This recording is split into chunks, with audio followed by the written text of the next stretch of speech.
What's up? What's up? What's up, everybody? It's your main man, Zoe. TD, what's happening? What's going on, Zoe? How you doing, bro? Kind of tough right now, man. What's up, the I Love family? Get everybody in here, man. Wait till we get to put about some more folks in. Look, our bro won't be on tonight. It's gonna be me, TD, and Rochelle should be joining us here in a little while. But I'm gonna get today's show started, and we got a guest coming on later on. But I'll be remiss. We're gonna keep it kind of brief, man. But just want y'all to know, man, y'all can keep Ken, man, and his family in your prayers. So we'll let you know, kind of inform all of y'all, man. His niece did actually pass away today. You know, we actually talked about it. I believe it was last week or maybe no, the week before last. And she's been fighting for a great duration of time, and we kind of saw a slight little bit of progress, and we ruled out hope and think things that will actually turn out pretty good. And things just kind of changed here momentarily today. And like I said, she actually passed away today. So if y'all could, man, just keep growing your prayers and send one out to him and his family, man, and most definitely his sister. I know it's kind of tough on all of us, man. Really blindsided me today.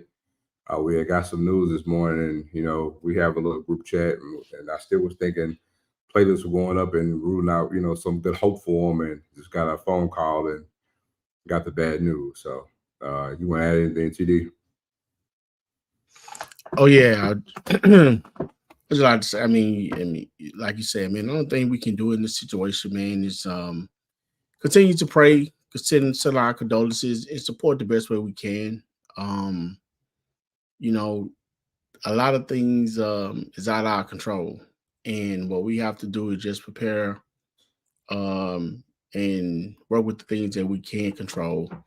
So I'm pretty sure that you know, Brother Ken is going to get with his family, and they're going to bond together as should, and work through the situation. I mean, one thing I learned about life is, though, when you face with a situation, man, the best way to deal with it is heads on, especially with the things you can't control.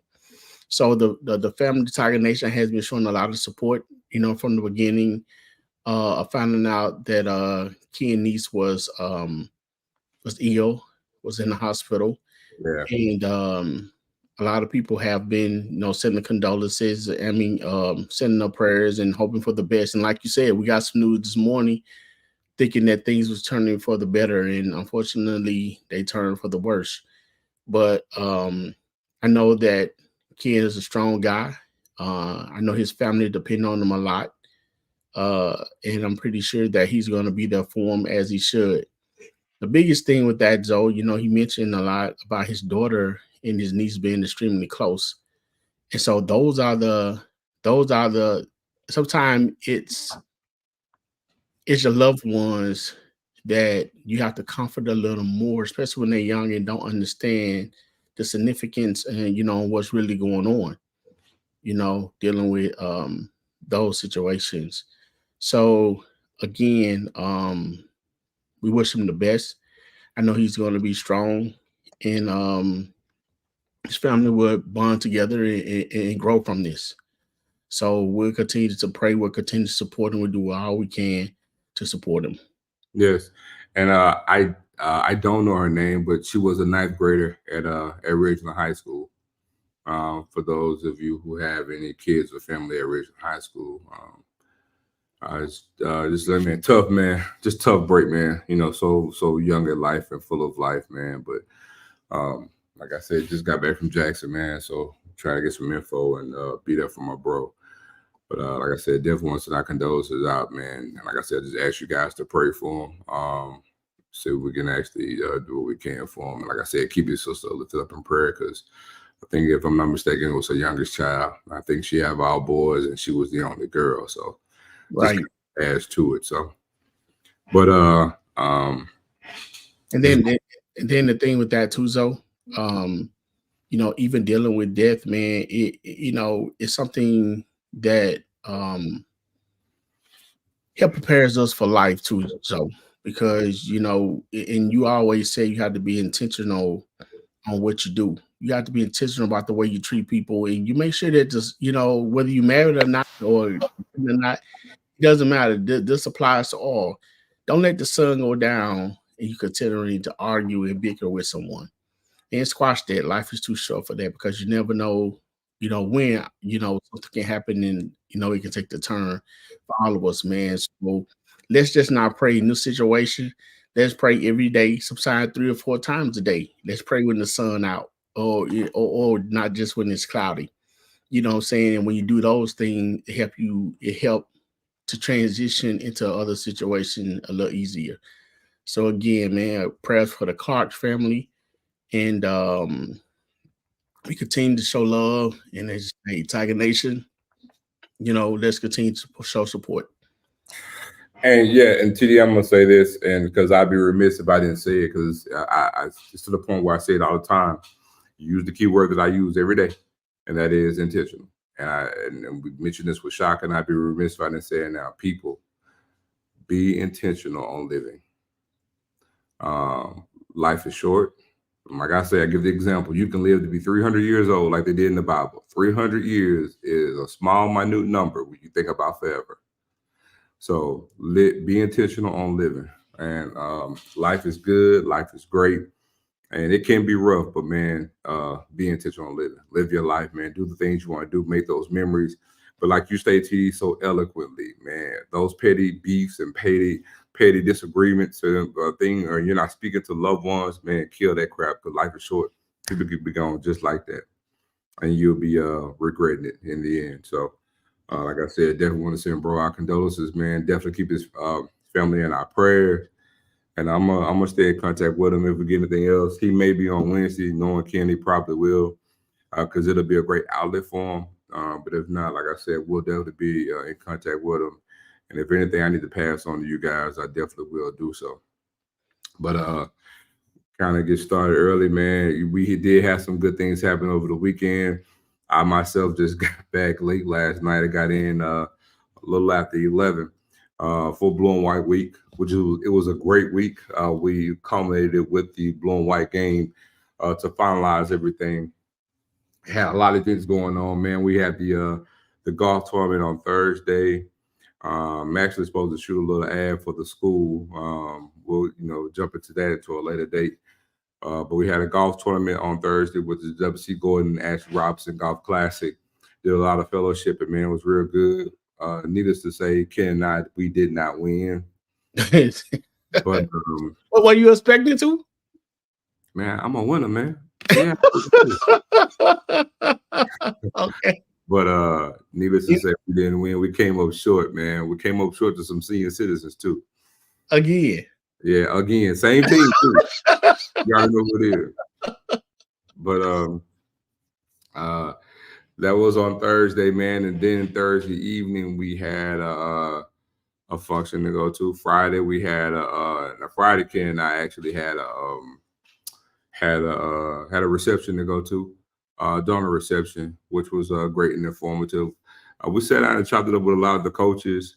And then Saturday was the day of the Blue and White game. And on Saturday, chopped it up with some more coaches, met up with some recruits. And we're actually going to discuss a commitment that we got yesterday. No, Saturday night.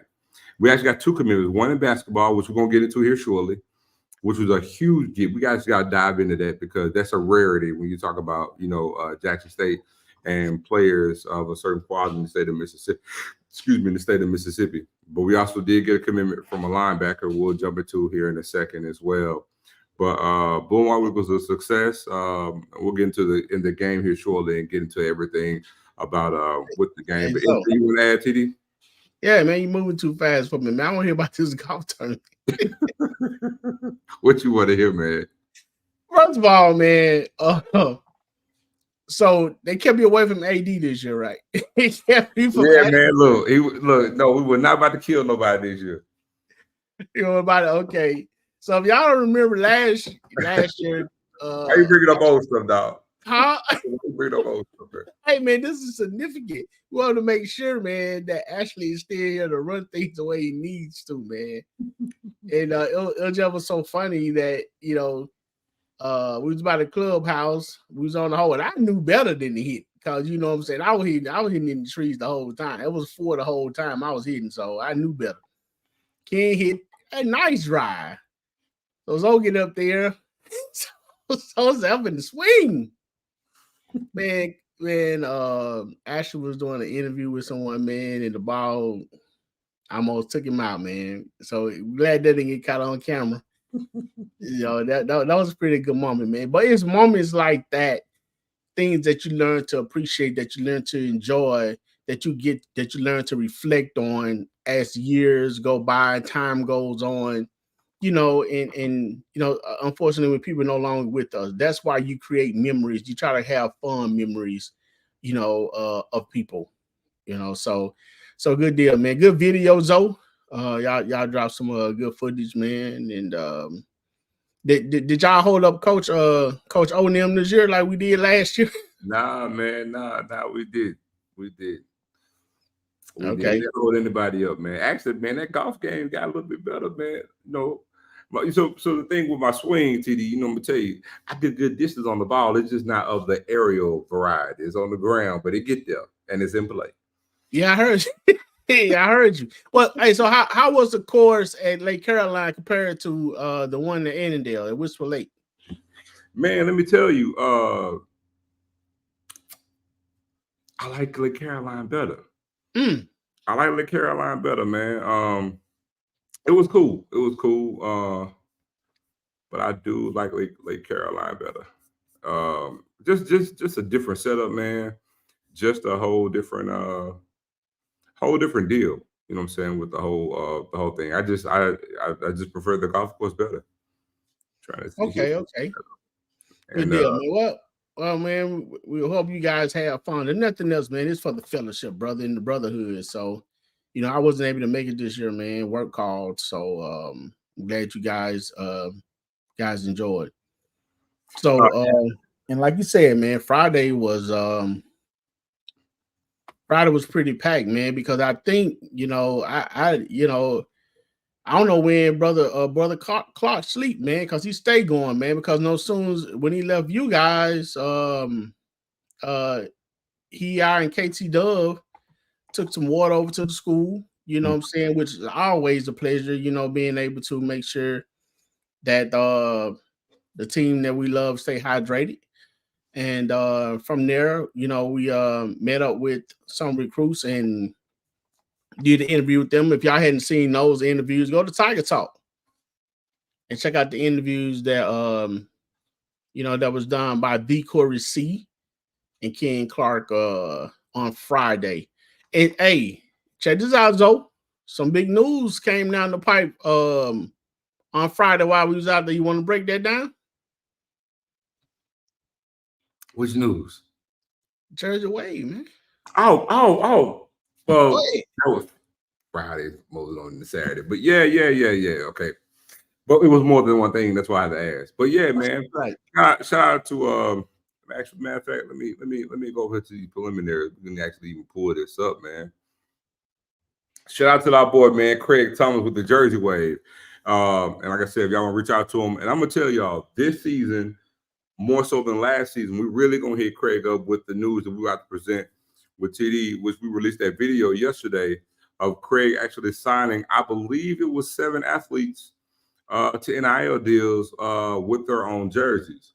And so now we're gonna have those players with those jerseys, and I'll go ahead and even mention first one up is going to be Irv Mulligan. You see, we have the Irv Mulligan merch, but those players, I believe, were Irv Mulligan, Jacobian Morgan, who am I missing? Leilani, with Leilani, Irv, Jacobian, I believe. Burns, Hunter Burns, Isaiah Spencer. That's right. Was it K5 dude? Jalen Hughes, number 8. Jalen Hughes, not K5. Jalen Hughes, what I'm thinking about. Jalen Hughes. And so we have those players listed up for the NIL deal. So being said, being that this is with an NIL, we're going to need JSU family to go ahead and purchase those jerseys because, like I said, a good portion of those sales are actually going to those particular players. So not only will you have an actual Jackson State jersey to work during the season, but it's actually helping each and every last one of those players out as well with their NIL thing. So that's an amazing thing. You can kill 2 birds with 1 stone. You can support Craig on one end, but at the same time, you can support those student athletes as well. So that's the actual beautiful thing. Anything with that, TD? Yeah, man. Shout out to Doc. Appreciate that, Doc Holiday. Yeah, our bad. We forgot about Alan Walker. That's why it's hard to name, folks. Craig. I mean, Zoe, you always forget about somebody, man. But yeah, man, it was a great showing. Craig family was there to support him. The players family was there to support them as well. So yeah, we have those players, and right now he's looking to sign more. There's going to be more. So we always talk about support. We always want to say I love. We always want to say we want to brag on our school. We want to brag on our team. We want to brag on what we got. So it starts at home, so you know what I'm saying? Respect home training. You know, you want somebody to do something for you, got to start it at home. So we thank Brother Craig for his talent and for partnering with our athletes to come out and sign them. So now, hey Craig, Zoe, he dropped the website, bro. His website dropped, so you can order off the website. Yeah. And let me just say, and even go forward, we'll have a link we can actually post up to get you guys to it. But the beautiful thing is too, when we talk about JSU merch, right? Right. And again, this is just another form of having that merch because again, now instead of just actually wearing, tees and your Block J hats, to actually see a stadium full of different jerseys is going to be dope too. And again, these aren't going to be all. You can have the alternate jerseys. Craig has them all, home, away, and alternate. And so again, it's a double-edged sword. Like I stated earlier, you can support Craig, but also support these student athletes. And in this NIL space, this is the best course of action to go about doing it. Well, one of the best ways and actually in doing so. So it's a great thing, great thing, and it's going to be dope to see a lot of JSU football jerseys in the stands, man, going forward. Right. Because at one point in time, you would occasionally see a Walter Payton jersey every blue moon, right? And even then, most of the time, you would either see like a blue Chicago Bears jersey, or you occasionally see a throwback Jackson State jersey of Walter Payton. But now you can see tons of different JSU jerseys, football jerseys at the actual game. So that's gonna be pretty dope. And then the quality of the jerseys, for sure. Man, when you look at the jersey, you'll think they're game jerseys, and then like you said, for everyone you buy, the players receive a percentage off of it. Yeah. And so let's go out and support. I think it'd be great. You can get them in all colors. You can get all players. For you ladies out there, Leilani got that pretty pink. So yeah, there we go.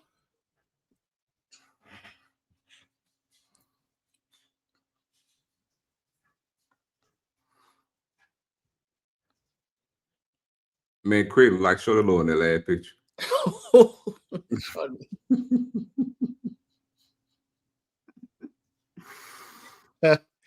Good deal, man. So when we left that, Zoe, you know what I'm saying? I think you and Ken took it from there, and y'all went to a fundraiser or something? Yeah, it was an invitation. No, it was a donor reception that we went to for all the donors with JSU and discussed a few little things, man. But like I said, going forward, man, for next year, man, it's onward and upward. We got a lot of plans. We're going to do a lot of things, even within this platform. You're talking about going with NIL, with a lot of things that we're actually going to do. Now you see on the photo, man, it's me, Ken, and it's Thad Reed and Brian Easley, man.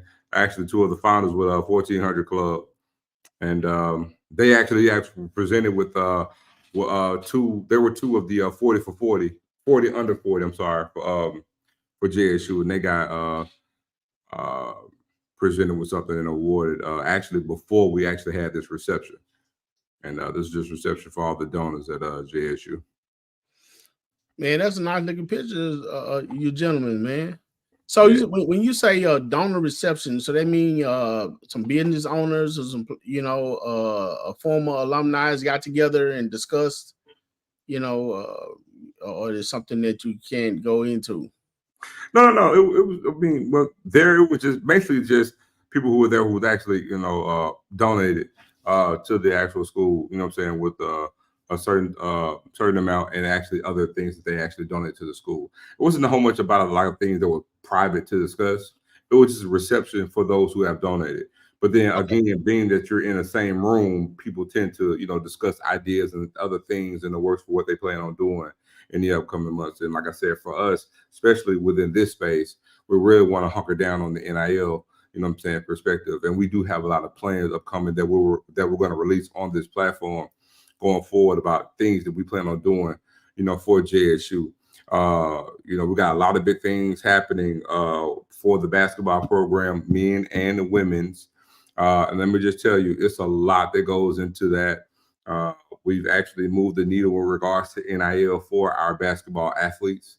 A lot in a lot of ways, a lot of you probably wouldn't believe. But let me just tell you, in a lot of ways, basketball is different from football. But basketball at Jackson State going forward, we will have an NIL presence with a lot of, I'm going to say, group of 5 programs. But the difference is there's not a group of 5 in basketball because we're all just D1, if that makes any sense. But I'm saying that name to kind of give you an idea of the schools we'll actually be on par with, right? And then also, when you're factoring women's basketball, the same thing applies as well. And there's room for growth. And I think we're not far away from actually growing, but we're on par. I'll give you an example, like a Southern Miss, with regards to what we're doing from a basketball standpoint when you talk about NIL evaluation and also what we're planning on doing. And there's room to grow. And so,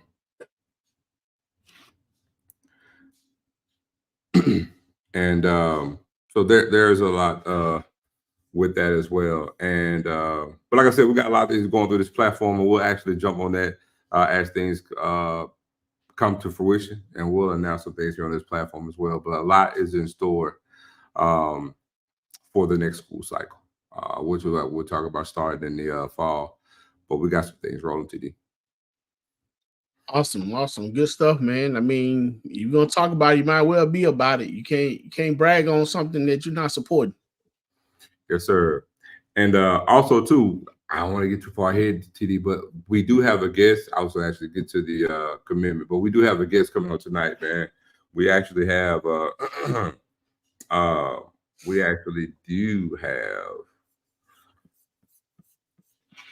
Cedric Myers coming on.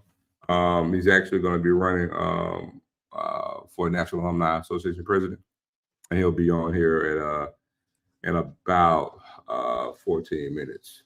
So get him on. Yeah, about 14 minutes he'll be on, and we'll interview him.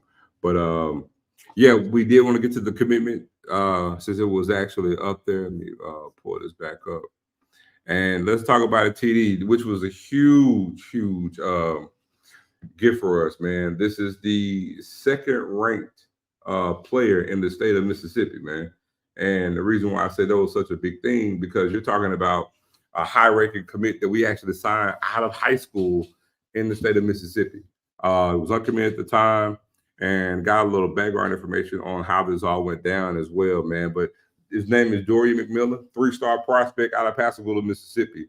And as I stated, man, he's the second-ranked player, second-ranked overall player in the state of Mississippi. Also, he's a dandy dozen. Dude is a dog. He's also the 6A Mr. Basketball of the state of Mississippi. So for those who are keeping count, when it comes to Mr. Mississippi's in the state of Mississippi, we have 2 on our team. You're talking about a Deshaun Ruffin, now Dory McMillan. And Deshaun, as you know, who's actually recovering and will recover very, very well from his injury. We didn't get a chance to see him play last season due to an injury. And man, I actually love this signing, TD, because he pairs well with a Deshaun Ruffin. And again, so that's 2 former Mr. Mississippi's on a team. But again, we got Deshaun by way of transfer from Ole Miss.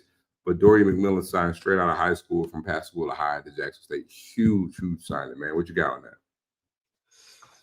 Man, that like you said, that is huge, man. That's awesome. That lets you know that Coach Mo and his staff out there working either. They're not going to be outdone, you know. And if I was Coach Mo and Coach Reed and staff were doing what they were doing, I want some of that too. You know what I'm saying? So the best way to get that is go out and recruit as well as they do and put those players on the court. And he began, you know, again, Mr. Darian McMillan. And I think he played in a little all-star game recently, man. He was, yeah. I mean, he had a dunk fest. Huh? Y'all stayed at MRA over the weekend. Over the weekend. That's where he made his commitment at. Oh, that way he made his commitment? Mm-hmm. Okay, man. Hey, well, yeah, it sure did, man. That's awesome. So, man, I'm proud of Coach Mo and his staff, man. And you know, for those who, you know, who may have thought, you know, we easily to get discouraged. You know, this is what Coach Mo going into his 3rd year or just finished up his 2nd year. Mm-hmm. You know, I mean, it takes time to build a program. And then, you know, I don't like making excuses or using excuses, but hey, he did have to fight through a lot of injuries, man, a lot of key injuries. So hopefully he'll have those players back full of healthy. Zoe. He got McMillan to come in with him to join the team. Of course, you know, we'll be losing the shooter like Ken and some more players that hit the portal. But I'm sure they're gonna, you know, stack back up and play, play more ball because it's 2 dogs and 1 bone, man. And, you know, my family got to eat. And well, let me remind you this too, and we'll have our guests on in just a second. Let me remind you this too, TD. Everyone in the portal don't mean they left yet. That's true. Just remember they got in the portal. But also to your point, I did want to highlight that, man. The fact that if you remember when Coach Reed first got here, she made her name on getting dandy dozen players. And so a good bulk of the top players in the state of Mississippi to sign at JSU. We have 2 dandy dozens on this men's basketball team now. Also, you factor in the kid that we signed from Ridgeland. That makes more and more metro talent, which should actually help with attendance as well, getting that local talent to come to Jackson State. Exactly, man. Local talent always good, you know, because it helped they didn't get those jerseys and win them too, man. Locally. Now we got the stands full. Let's ride. Yeah, man. Listen, we're going to bring up this one last thing because we'll go ahead and bring our guests on.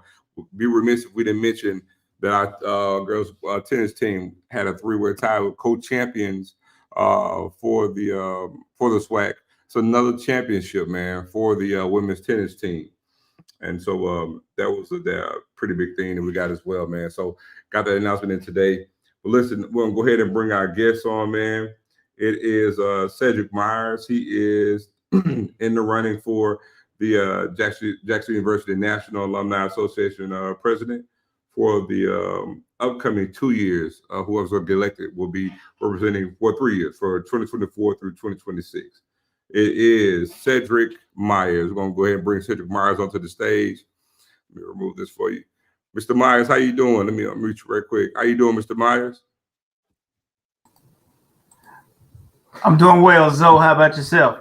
I'm doing pretty good, man. We're so glad to have you on. How was your day? Man, it's typical Monday, but God is good. God is good. And I guess before I move in away, hey, just wanted to let Ken know that him and his family is in my prayers. You know, I just pray all is well. All right, well, we appreciate that. We appreciate that. Well, listen, we know I'm sorry, TD, go ahead. You about to say something? Yeah, I didn't get a chance to speak to Mr. Myers. Good evening, Mr. Myers. Glad for you to join us. Hey, thanks, TD. Yes, sir. Well, listen, man, brought you on. Know that you're actually in the running for the National Alumni President. Before I actually get started, man, just go ahead and introduce yourself and give everybody a rundown of who you are and why you're running. Okay. Man, it's truly a pleasure to be a part of the 1400 KC media team tonight, man. I mean, I feel like I'm a superstar now. I made it. I'm really big time now, man. You come on the Ken Clark show, man. It's like better than the night show, So, but hey, thanks again for the invite and just allow me to be a part of this I Love experience, I would say. My name is Cedric Myers. I am a candidate for president of the Jackson State National Alumni Association. I am a 1991 graduate from Jackson State out of Canton, Mississippi. Exit 119. Exit 119, baby. Yeah. Hey, and I say this, the ironic part about all this, I'm involved in the Alumni Association, been involved for over 25 years. And one of the past presidents her name was Melvin Coney. She was from my hometown, and we grew up in church together. She was a past president. And over 25 years ago, when I first moved to Houston, I was at an event they had hosted after the Texas Southern and Jackson State football game. It was a party the alumni chapter was having. And I went to the party and saw her. We just started, just chatting it up. And she said, Cedric, I need you to be a part of this chapter.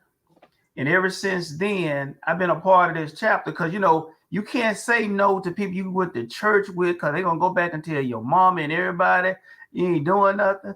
So I've been a part of it since then. So, and with that, served as chapter president of the Houston chapter, been alumnus of the year, a part of the Hall of Fame, member of the 80 Club, the Tiger Fund. For me, it's all about JSU. So, no matter what it is, I try to be a part of it from that standpoint. Well, Mr. Miles, one thing I like to say to you, I heard what you said. You actually can tell them no, you just might not get invited to Sunday dinner. And you know how we do it in Can, man. They cook it up. So yeah. So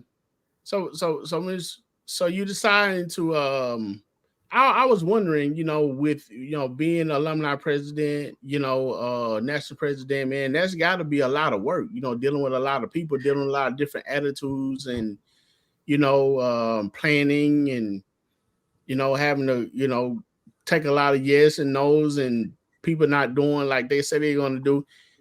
How would you deal with having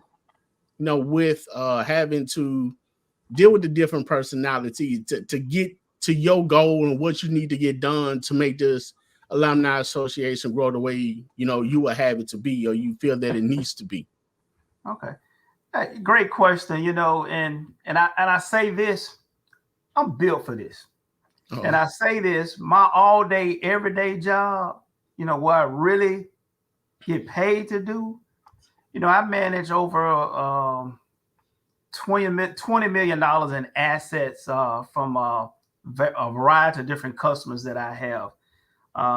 And just dealing with them from a need perspective, it's always, I want this, I want that, I want it right now.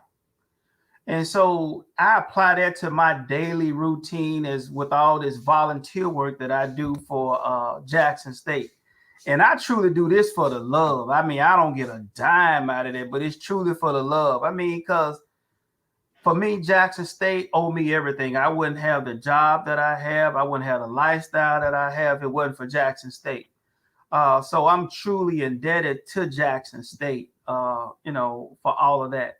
But my personality and just my approach in life has always been, just being a servant leader, being able to listen, but not only listen, but do. And I think that as we continue to move forward and grow as an alumni association, we have to listen. And I think we have to be better listeners to the people, because at the end of the day, we work for you. We work for our alums. And we have to truly be a voice for our alums, because, if there's concerns, issues, or just whatever it is, we only as good as we together. And as long as we work together, on one goal, one vision, I mean, we can accomplish almost anything. We could do it all, and then, my little mantra, I want better. But in order for us to do better, we got to want better. So I want better. Okay, question for you, because I can hear it in you, and obviously you're an alum, and you're JSU through and through, pretty much like all of us. But being that you love JSU, and we all love JSU, my question to you is, what moved you to run? I think we had a critical point of our existence, I would say. Y'all gonna laugh at me on that. Prime gone. Mm-hmm. I just had to throw that one in there. Prime gone, and it's just a lot of challenges that we just been through right now. Sometimes, I don't know if you guys have ever been like church hurt, but I think a lot of us are truly like JSU hurt. Just from past experiences on campus. With all the changes in leadership, and it's just I say it's just a bad season altogether for us. So, and I think it's time now for us to really just like bounce back. Right now we guarding the yard. We got to really guard the yard. Not only for our athletics, but most of all for our students on campus. I mean, we truly have to guard the yard for them. And if we do that and just put all this in perspective, the sky is the limit. I mean, we can truly be VI love, that VI love, because, we already up here when it comes to Jackson State. So let's continue to take it higher, when it truly be about, like y'all all about Jackson State. Let's be all about Jackson State together. Hey, Mr. Myers, a two-part question for you. Number one, for those who are not aware of the JSU Alumni Association, could you please give a brief synopsis of what the organization do, and then explain three of the most things that's on your list that you would like to see change or implemented, to take it to the next level? Okay. Well, the JSU NAA is truly a voice for the alums, but also we do more than just being a voice for alumni. We support our students. We provide funding, scholarships, other different opportunities, whether it's mentorship, all of the above. I mean, we're there primarily for our students and and any support for our university. So those are first and foremost the priorities we're here for.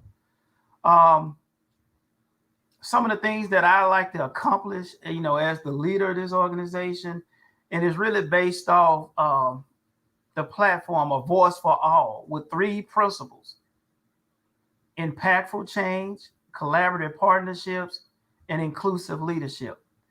Things that I know we need in order to be better. We cannot continue to do what we did yesterday. We got to be very intentional about what we do today, because that is truly going to be a product for tomorrow and our next generation of alums. Because what we're doing now, we're working for them, and we need to make sure that we have, a solid foundation, good infrastructure, systems, and tools in order for them to really be successful. We have to continue to collaborate more with everybody, whether it's different business, even the 1400, KC-1400. We need to do more collaboration with you guys, because, I mean, if you think about it, I'm looking at it, y'all got a big voice. Y'all got a big audience.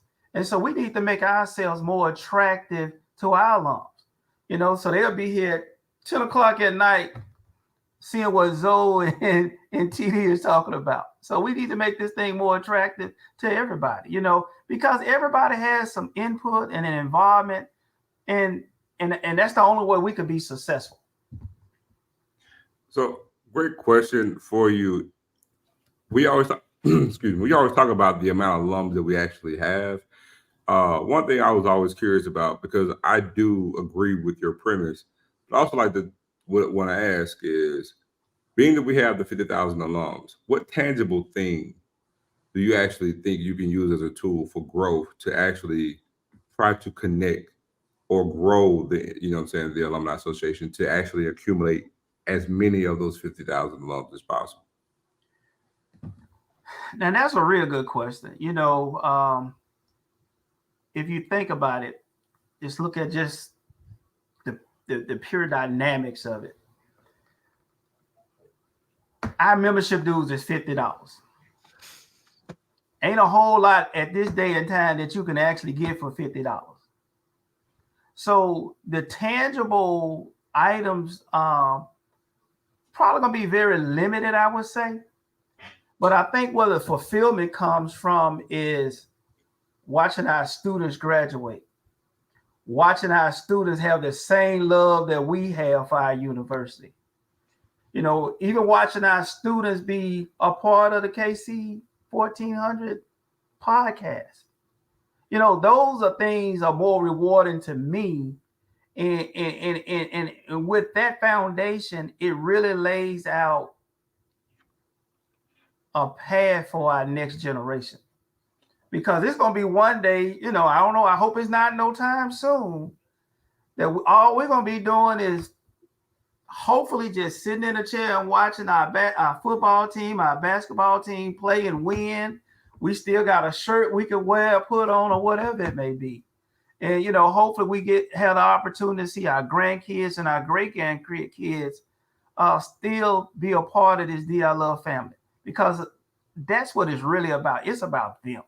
It's not about us anymore, but it's about us just really just being, putting them in a better position than they are now.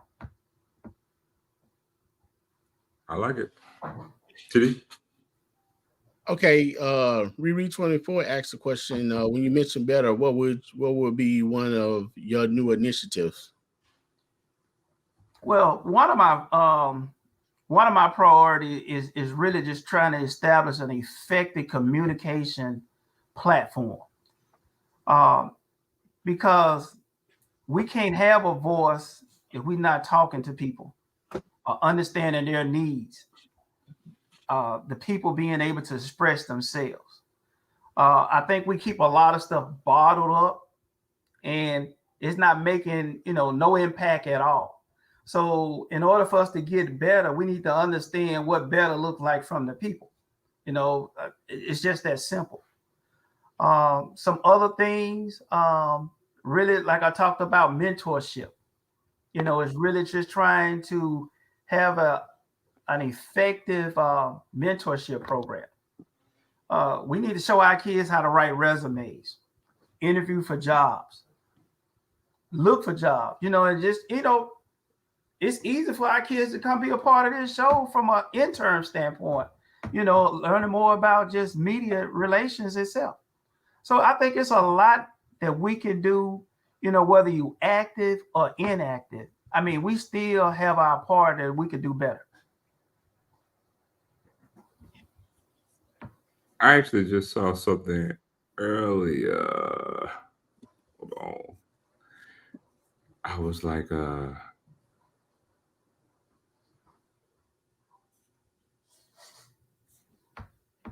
somebody had a question. While I was pulling it up, Brother Cedric, I asked you, as far as your alumni that you have stretched out all across the country, how would you or what would you do to help those alumni chapter grow and to make all of them seem as one, as far as when homecoming and stuff happen, trying to bring everyone together? What was your plan to make or either start another alumni chapter in another city? Have you delved into which city that may be good to start another chapter, and the ones that have chapter, how would you get them to grow or promote them? Growth is I say it has to be very strategic and intentional. I think what we can't have bad growth. And I say that because we still have a whole lot of, I say, house cleaning internally to make sure that we have properly developed our current chapters right now. And we got some outstanding chapters, but we still have some chapters that struggle. And so we need to make sure that they are sound and solid as we continue to grow.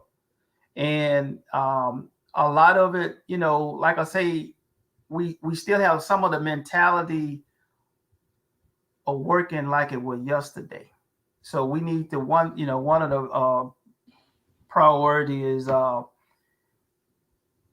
updating our constitution and bylaws how we work, and making sure they're manageable in a way that it takes account of our next generation, getting everybody involved.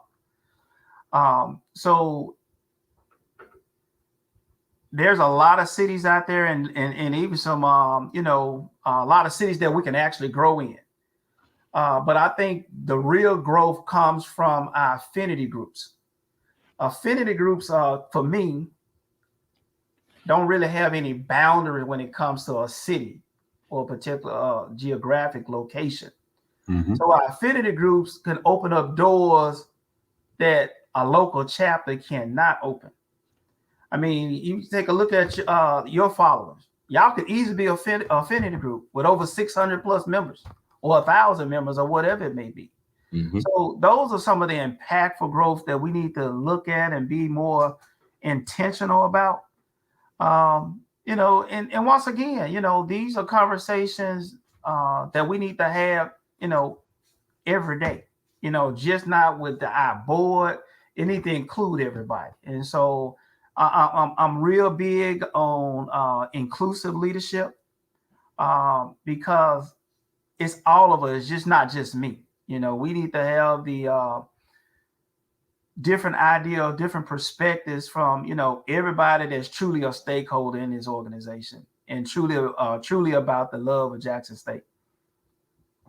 I like it. I actually will pull this up while we're actually talking about it. I like the idea of this when you mentioned that, because it kind of coincides with what you mentioned in your mantra here. When all alumni voices shape planning and decision, these are the results.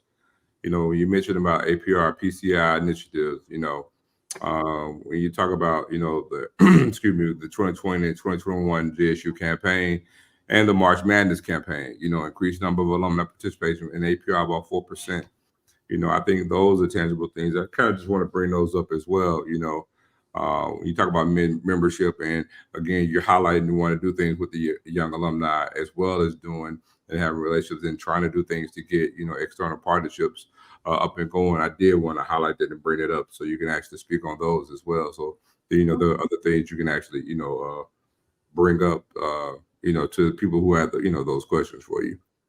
Like I say, just being a part of the this executive team from second vice to now first vice president, as well as Southwest Regional Vice President, and like I said earlier, being a chapter president, there's a lot that we can do, and just based off my time in those positions, I start off with the I think one of my more my baby, I would say, and I say that baby was we rolled out a mobile app.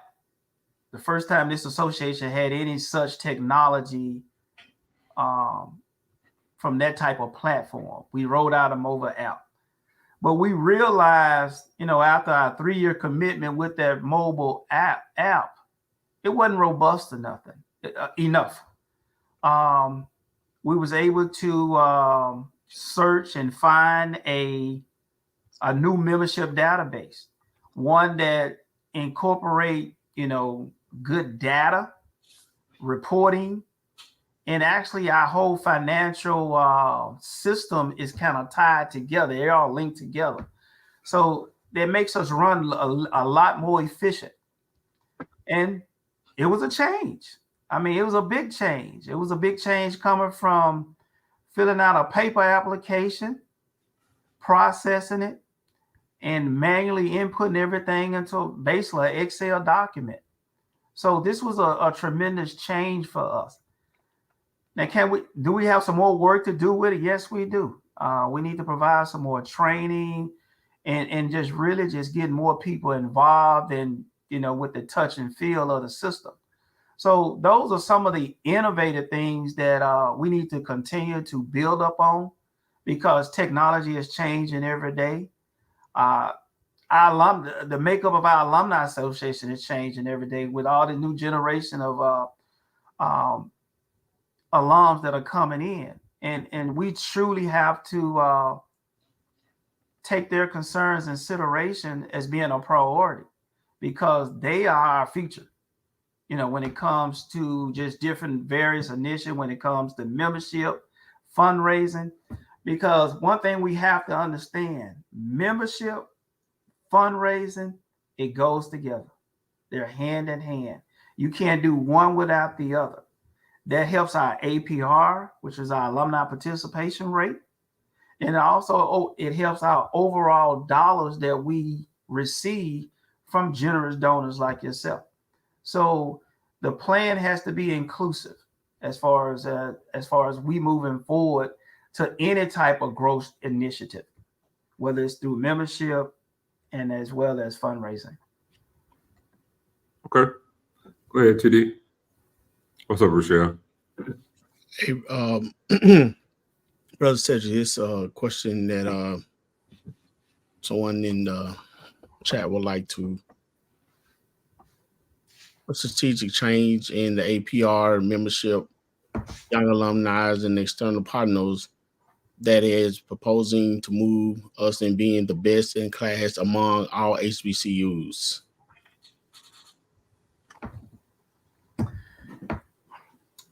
The biggest thing is being more engaged. If our alumni is engaged, if we as hyped as we are at homecoming or a Southern game, if we just like that 365, 24/7 all day and have that same type of energy, we could lead the nation, lead the world in APR. We could lead the world in membership, and the external partnership be looking for us. So we have to come together in some form of fashion. And like I said, a lot of it just really, for me, I think it started off with conversation and being a listener and hearing what our people want. Because I'm not going to say I know everything, because I don't. But you know what you like, you know what you want. And if we can come together and collectively and inclusively decide on a strategy and a plan to move forward, let's make it happen. Because if we all win together, and we win with just being one. So can I ask a question, sir? Go for it. Good evening, everyone. The question though, it still wasn't answered, meaning that what's the strategic change? Because even though you're saying if we all get together, if you are the president of the alumni of the alumni association, where is the plan? How are we going to get this thing right? Because consistently, that's what I see is missing, is that what is this? Because my thing about it is if it's a good plan, we'll follow. And I'm just coming in on, because the question wasn't really answered. Okay. Because if you are the leader, do you have a strategic plan, or the people that you're bringing in? Because the thing is that how is it being shown? One thing that I do know is that, and this is no disrespect to us, but as Black people, it's kind of like we're having a building fund at church, and it's always a building fund, but we never see anything. Does that make sense what I'm saying? So how are we going to see? I'm a visual person. I need to see it. I need to see how are we moving? What are we doing? Because if there is no plan, the Bible says my people perish for a lack of knowledge. And even Habakkuk 2:2 says, write the plan down on the wall big so we can see it. And the issue that I see is that I don't see a plan coming forth that we can't get behind because there is no plan for us to see, if that makes sense what I'm saying. So I think I got you right now. And then we have to start off with collaborating. The collaboration has to be between you. It's three entities in this whole thing. It's the university, it's our development foundation, and it's the alumni, whether it's alumni association. So and you got to include all stakeholders. We have to have a comprehensive plan and approach to all of our fundraising efforts.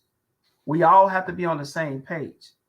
That means having a plan of activities from a calendar standpoint, a good cadence.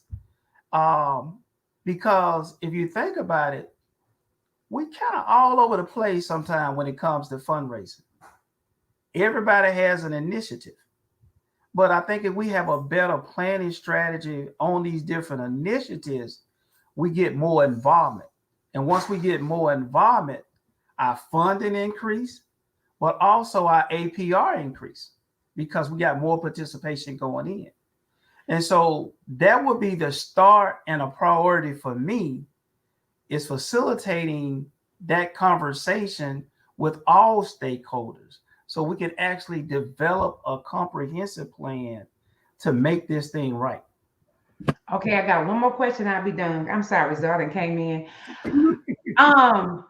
And this is my whole belief on this one is that just like church, Lord Jesus, we are disconnected from the younger generation.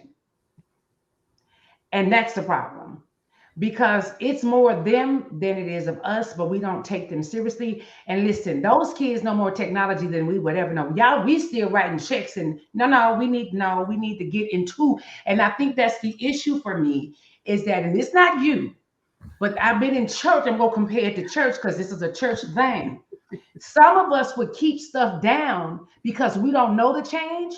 And so since we don't know technology, we just not going to do technology, and we're going to make the whole program suffer in between.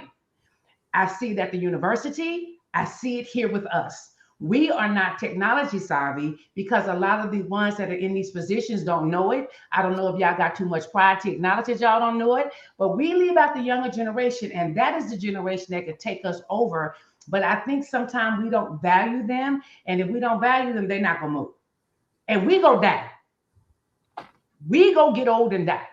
How are we bringing into the younger generation to make them feel included because they don't feel included? I'm just going to speak on, but somebody wrote it in the chat, but that was one of my biggest things. I was trying to do some help y'all out, but I just got frustrated. I'm like, okay, you know what?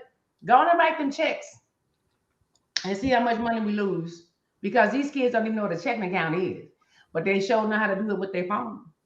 Okay, I'm done speaking. I'm done now, so I promise. No, you good. I was going to say, actually, I wanted to piggyback on what you're saying to add to your question. I guess I'll put it to you like this before you answer. Just add this to it. How do you see, it's like an addendum to her question, how do you envision marrying your plan with, let's just say regular alumni, or as we know fit, status quo, marrying that with younger people? Because I like to look at it like, not like to answer the question like it's, because sometimes when we mention young people, it's almost like two different games, right? It's like regular alumni and then young people. You see what I'm saying? So my thing is, how do we marry the two? Well, first of all, we got to open the door. And I think a lot of times we have been afraid to open the door, to listen and hear what they have to say. But I'm open. The door is open for any young alumni that want to be involved, work, be a mentor, be a mentee in this administration. And I say this, and I'm going to continue to say it. this ain't for me. This ain't for us. It's for them. And we need to get them in the room. And I probably won't have all the ideas right now, but we got to get them in the room to find out what they want. Because I think a lot of time we don't even ask them what they want.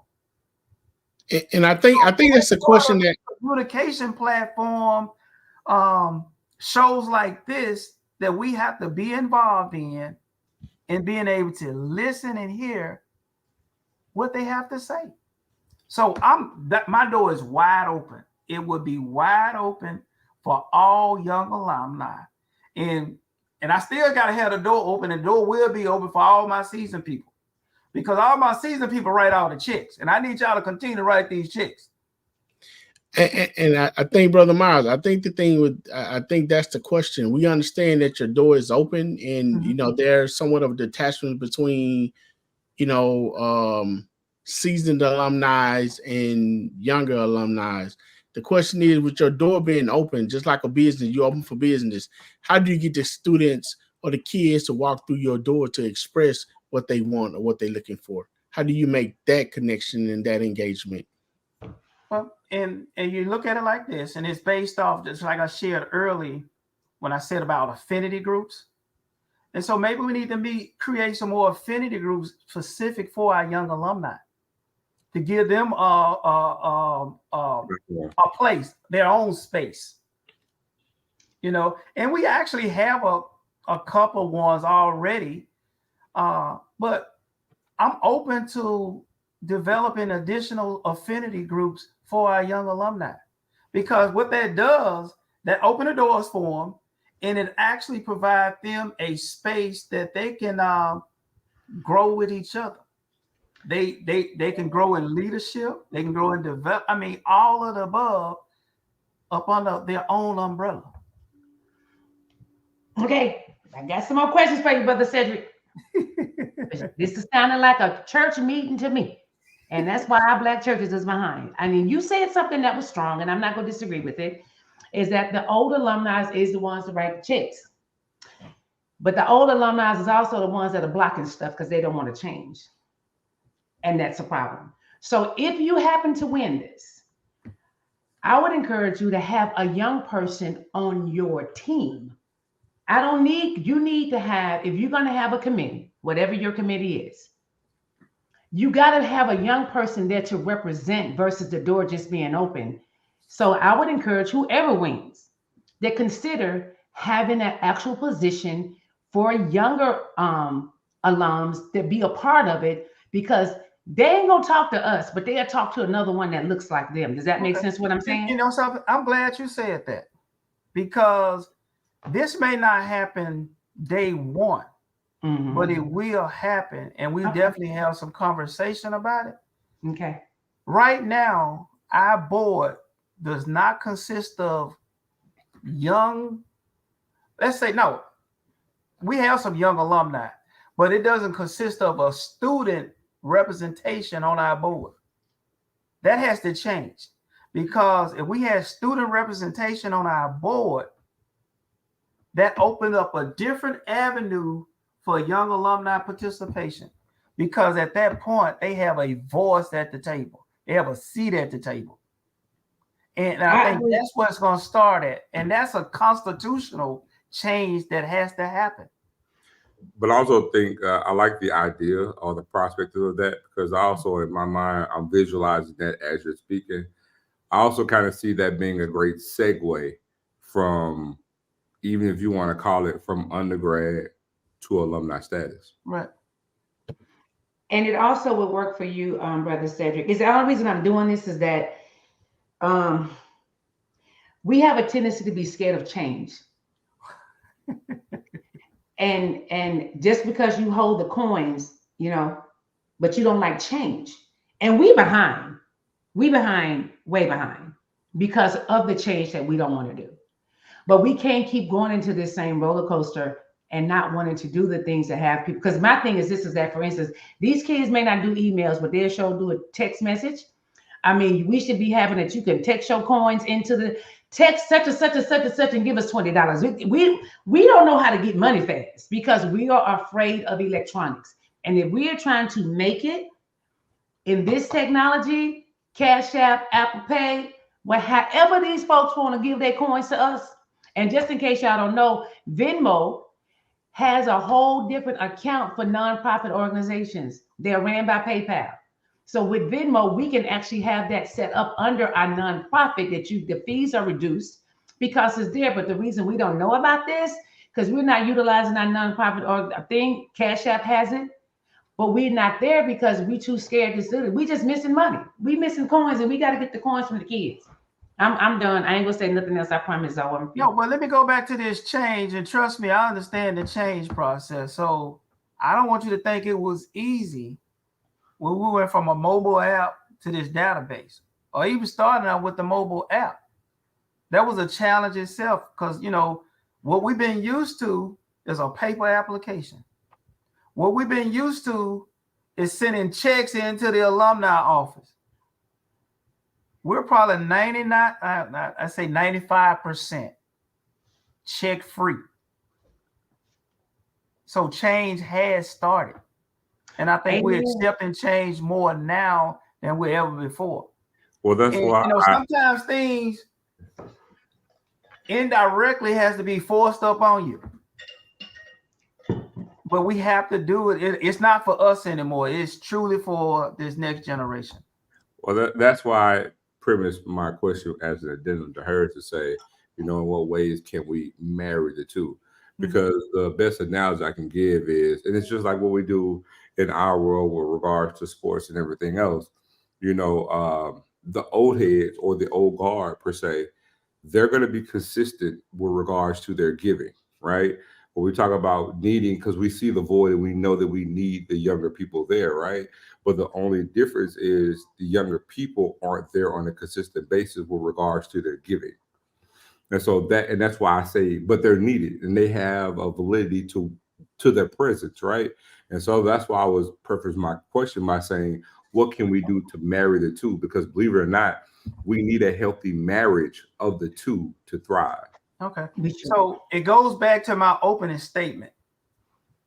When I shared why I'm a part of this alumni association, it takes us to tell somebody, grab them by the hand, hey, I need you to do this. I need you to be a part of this organization. Because if that hadn't happened to me, I probably wouldn't be involved at all. But it happened, you know, from a leader, a mentor, you know, and when you grew up in when you grew up in Canton, it's a community, it's a village. And if my mother was alive, she'd be like, why you didn't do what she told you to do? I would have got a beat down for that. You know, so we have to encourage our young people to be a part of us. And this is what being an alumni is all about. Hey, let's do what's right for the university. Let's do what's right for the next generation. So speaking of young people, is there a certain timeline removed from graduation? I know you can join that anytime you graduate, you become a member of the Alumni Association. But, you know, most students are, you know, barely making it. They got to get the job, got to get into their career and get started, you know, with consistent income.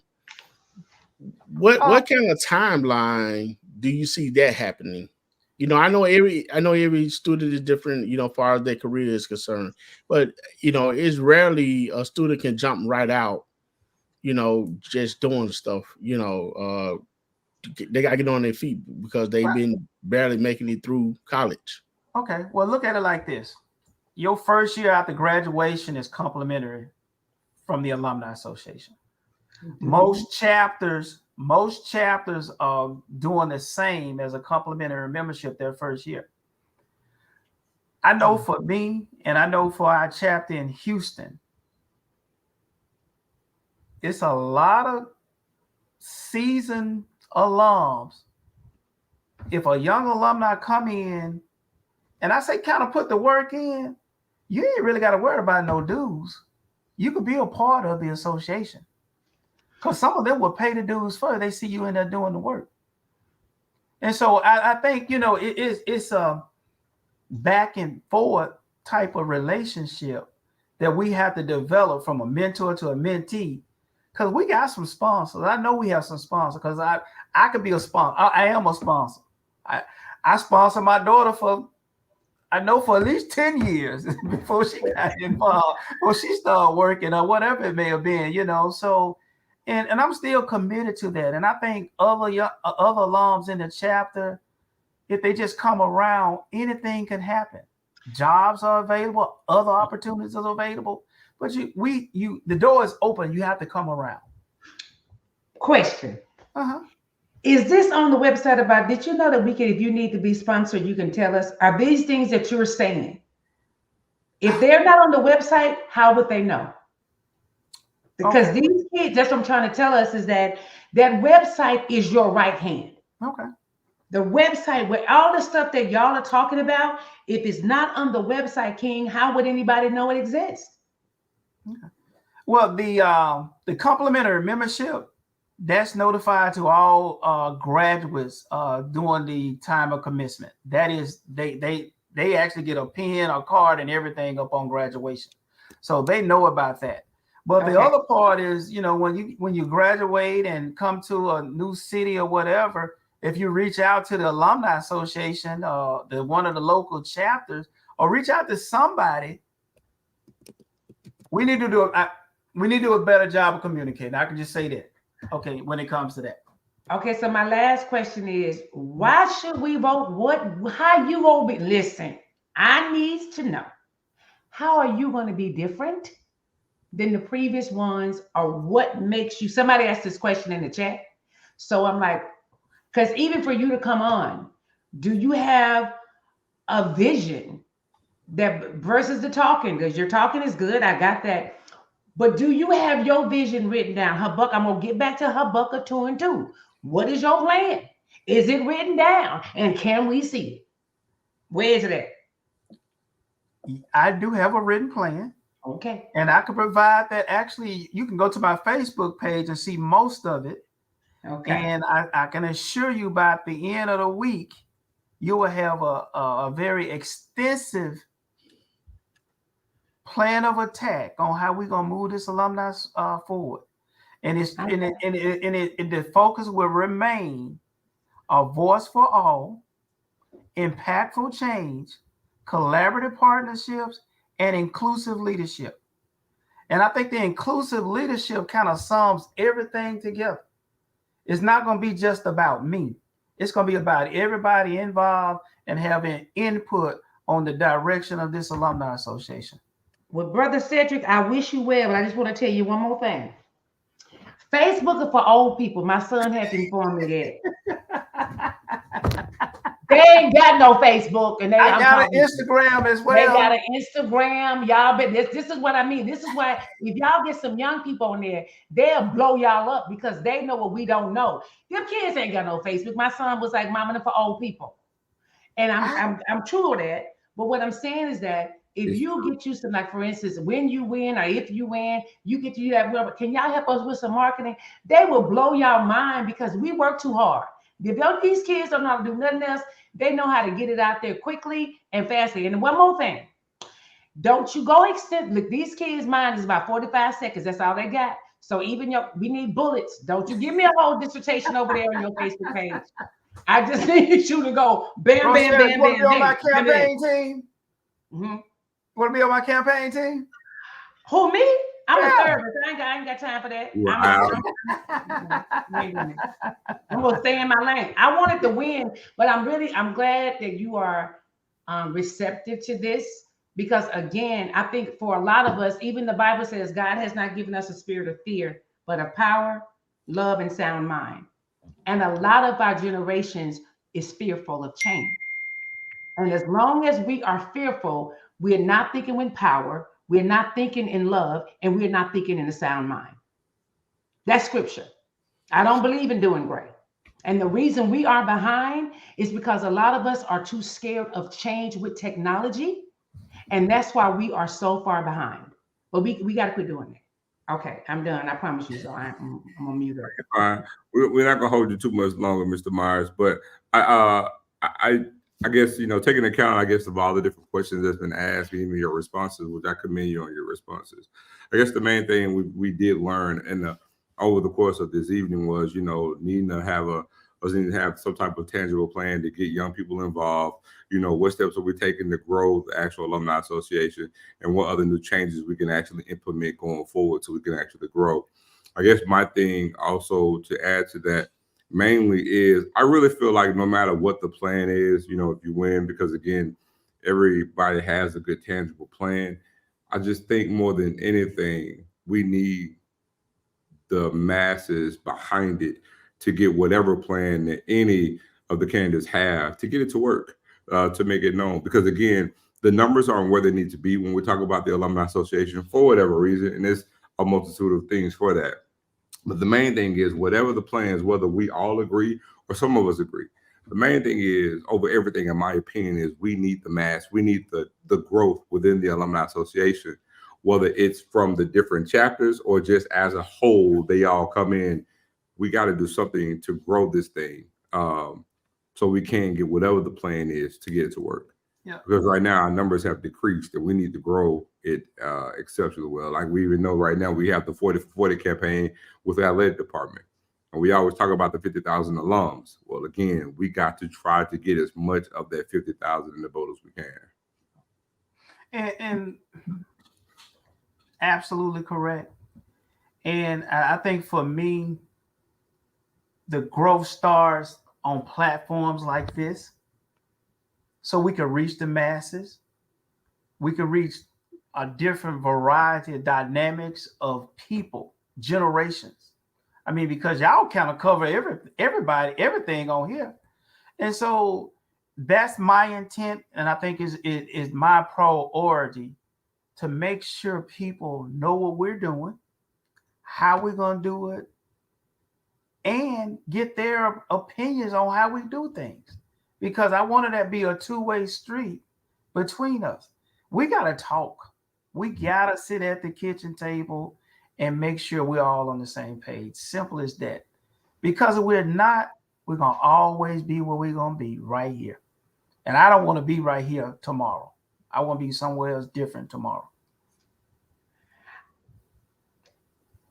Go ahead, Rochelle. Just one more thing. Listen, I may not see you again, but look, I'm just going to use this platform as a blueprint. And this is what I mean. Mm-hmm. And that's why I say I compared it to church and building fund. And the church always building the fund, but we don't never see a building. So we just stop giving to it because we asking for money, but we don't have action. And even if you guys are coming up with things that we may need, and that's what I'm saying, if you have that text message to text to give, one thing that we do here is that, and I'm not saying this on a braggadocious, but when we ask for something, we are very specific. We was like, hey, we need this amount of money. This is what we're doing. We get the money. We show the picture. They give. It is a reaction. We're giving money and we're seeing where the money is going, and they give. We ask for money. Where it's going, what is it doing, and what we got going on. So even if we have, like, if you guys want a campaign that's like, this is our goal, this is what we want, text to give $20. What we're doing this for, we need to make this for this, and this. We done raise the money, bam, we showing pictures. Thank y'all so much for what you did for us. We got it. When people see where their money is going, they're going to give. If we see where it's going, oh, you got my coins. Transparency. Yeah. But we don't know where the money is going. That's why I give it to the building fund. And ain't got one window built yet at the church, but we asking for money all the time. So the one thing we do here, we be specific. This is what we're doing. This is what we need. Bam, bam, bam, bam, bam. We show a picture. We didn't gave this. They know that the money is being used for something versus what are they doing with the money. So if y'all got to just do it. I can assure you one thing when it comes to this association. All our campaigns are specific. You know exactly where your money is going on that particular campaign. And for the most part, if you're just doing a general donation to the university, you could specify where all your funding go. So we have systems and tools in place for you to be aware where your money is going. Mr. Myers, what? Okay, I'm doing a differentiation. What I mean about the association, and I got the school, but I know the school is the school, and the association is a nonprofit organization, if I'm not mistaken. So I can get y'all can get a tax write-off. I'm just saying what I'm saying. Because I can get it's a whole 501c3. I'm gonna give y'all money, but I can get it back at the Uncle Sam at the end of the year. Right. I'm just asking the question is where have we had fundraisers? And that's what I mean by maybe I ain't seen a text message and emails. Let me tell you something. Some of these folks got 12,000 emails and they don't check emails. So that's why I love my text messages. And if you do text to give, y'all can get money instantly. We ain't doing that. And I need to know what fundraiser we didn't have that I done seen, because I ain't seen one. I just got my thing I need to renew, and I'm going to do my renewal. But what I'm saying is that even at the beginning of the year for you as the president, what goals is it that we want to do for the school? What we're doing with whatever we need to do for it? The alumni, I thought, is different than the school. No, it's different, but it's not different, because what we do, all our money donation, it goes to the school. Okay. It's just, and that's what I was talking about earlier as far as the collaboration piece. We have to collaborate between the university, the foundation, and all stakeholders to make sure that all of our fundraising efforts are somewhat aligned and have a true cadence. Because just what you just said, we're kind of all over the place. You know, you get a fundraiser initiative this week, then another one next week, then another one the week after that. So we got to streamline some of those processes to make it easier and more conducive to our alumni base. Okay, that makes sense. Thank you. I promise, though, I'm done. All right, you're good. I mean, we're going to get one more question in, and Mr. Meyer, we're going to hold you too much longer. Let's get to the spring game. So everybody else in the chat got a question. We'll just give one more question to Mr. Meyer before we let him go. We got football questions, but does he have anything to do with that? Because we got a whole lot of football. Good Lord, the stadium operations. We got Brandy over here on a mission with the football. I'm just asking because Brandy is not playing. She's very consistent about the football. You ain't got nothing to do with football operations, do you? Or do you? Well, the thing I do not. I'm just a supporter. I was at the spring game this weekend, and I can't wait till football season comes. So I can let y'all get back to football because I know that's what they want to hear. What happened this weekend? So y'all can go back to football. I'm done with that. But I'm ready to hear about itself. Well, I just pray that y'all get on one accord, because until the Bible says a house divided cannot stand. Well, the main thing was we have almost an hour. That's why we're making sure we want to hold them up on time. And last thing I would say, Brother Miles, again, thank you for joining us and taking our questions. But I would like to, add on to what Rochelle was saying, two things. I like the text messaging ideal. And I've always been the one who definitely promote transparency. People like to shoot at targets that they can see. Okay. And if they don't see the target in sight or see how close they are from hitting the target or making the target, they're less likely to continue to shoot. So in other words, there have been times where they had an initiative where like, hey, we want every alumni, member to pay, $100 and never got a tally of what that, what that came to be at the end of that day or that 24 hours or that 48 hours, whatever that came, whatever that was, for whatever reason, it didn't happen. But again, that is what we're saying, because again, I guess most people just don't, give to causes because they trying to make ends meet and go beyond themselves. Right. But if they have that transparency, they'll be like, okay, well, I can go in the deep freeze and unthaw something and give. You know what I'm saying? So that's what we mean by transparency. I mean, and then see an actual table being built or something coming from where that money, was donated to. Okay. And with all due respect, I truly understand. And I can assure you, during my administration, it will be inclusive leadership and transparency. Because both of them go hand in hand. Yep. Okay. All right. Well, Mr. Myers, look, man, I personally am glad you came on. I think it was a great insight. It was actually good to get, real tangible answers. A lot of times we really don't have the space. And I think we're probably really the only HBCU that's actually even had the type of platform where we're actually talking with a candidate that's running for an alumni association at their respective institution. So I do want to commend you for coming on. I thank you for coming on and giving your time to even meet with us, as I like to say, a family meeting. And so I appreciate you for coming on this family meeting, man. And man, enjoy you. Glad you came on, man. Enjoy the rest of your evening. And as we say here, man, I love, go Tigers. Hey, I love forever. Thank you, guys. And just make sure, Ken, hey, your family you and your family are in my prayers. So Appreciate just hang in there. Just hang in there. Thank you. Yes, sir. Good night. Deuces. All right, man. What y'all think? Well, I don't know, man. But it's over here. There we go. I mean, like I said, I'm glad he came on. And look, TD, well, Rochelle, you probably know when they're actually going to have the actual election. Got good candidates, man.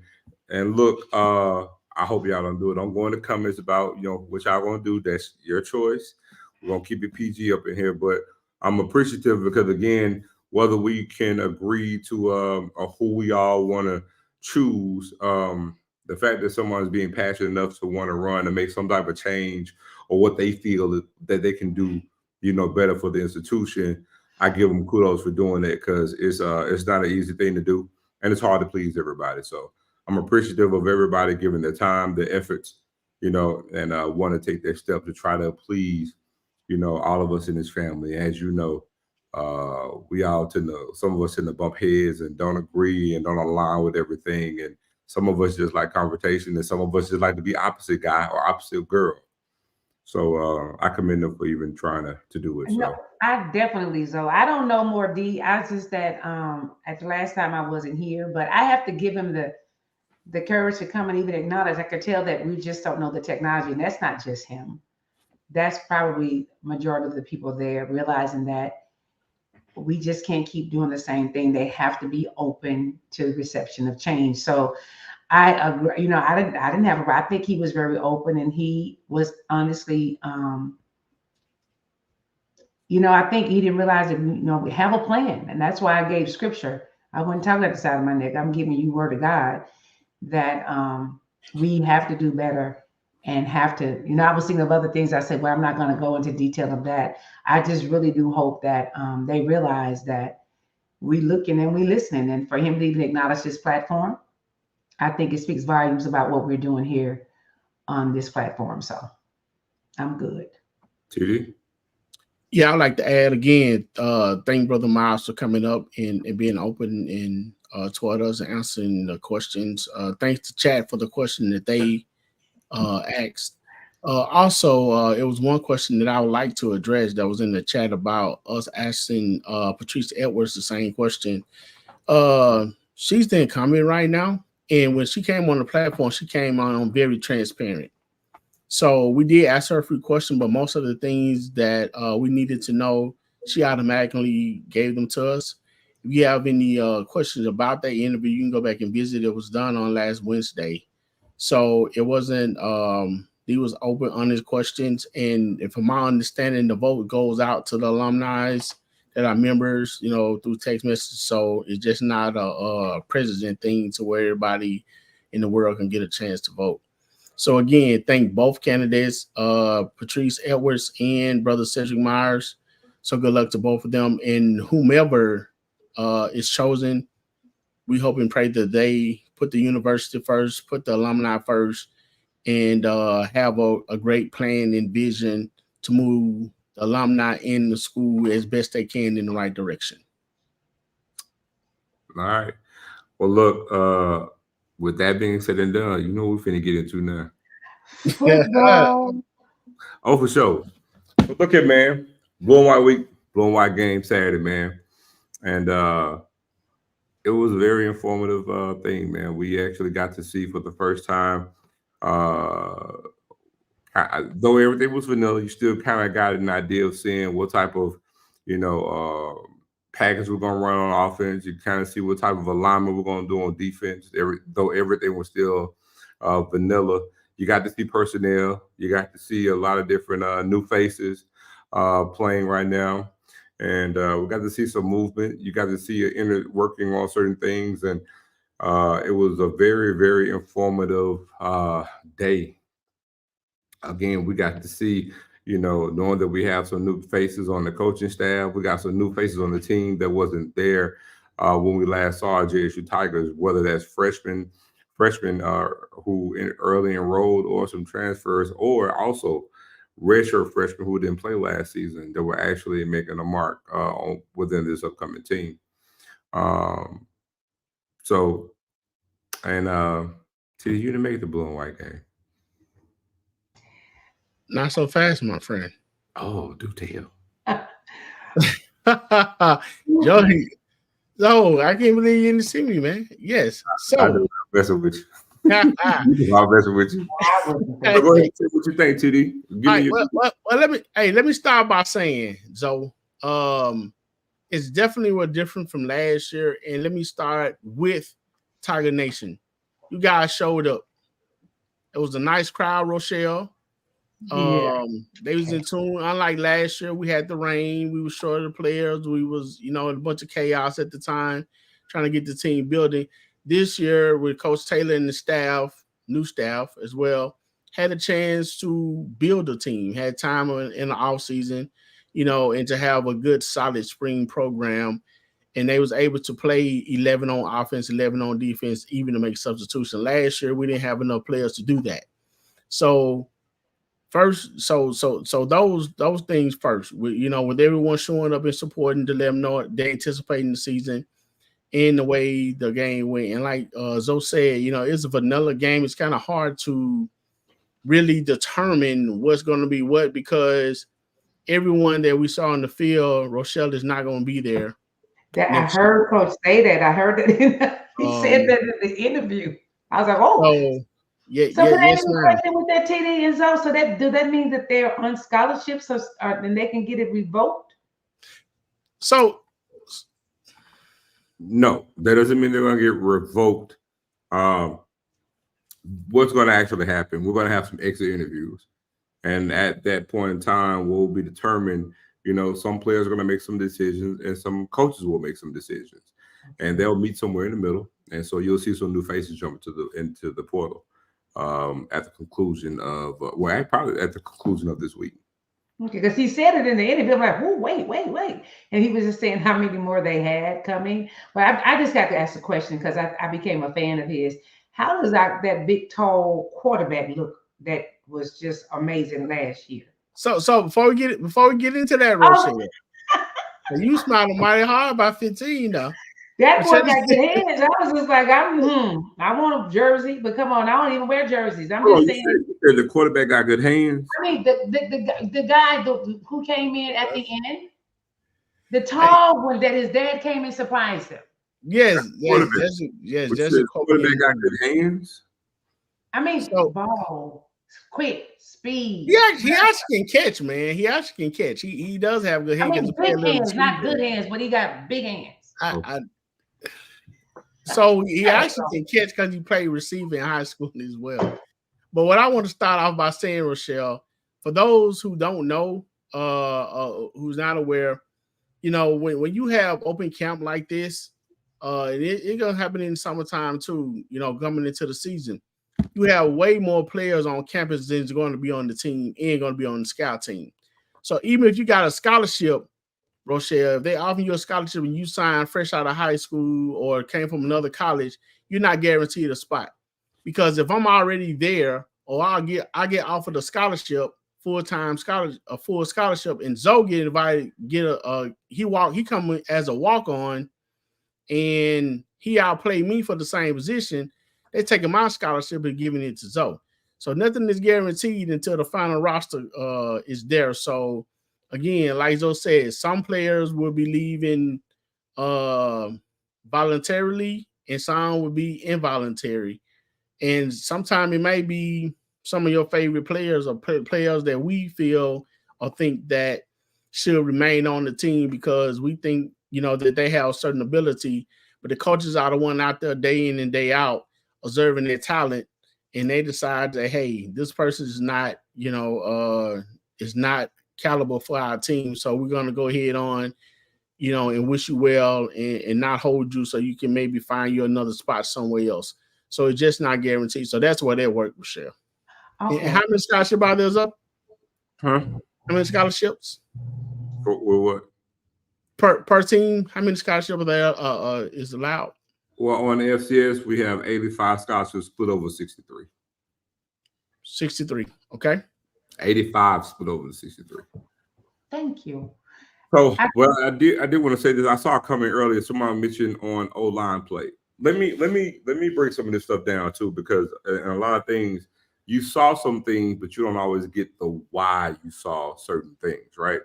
So, for example, when it comes to the line, typically we have the white team, you got the blue team, which is the blue and white game. And for the most part, you saw the white team that was the first team offense against second team defense and vice versa, right? But on both lines, it was a mixture of players. So I can tell you guys right now, both lines, whether it's first team or second team, you didn't see the first team O-line. On the second team offense, you didn't see the second team O-line, okay? It was a mixture of different players because we have had some injuries. And again, we have a lot of players that we've signed that actually was going to be coming in over the summer. So what you saw from an O-line standpoint, let me just go ahead and say that wasn't like the first unit and you just saw what you saw. I really want to get you guys to know that as well. Also, to answer your question, Rochelle, Jacobian had a really, really good game.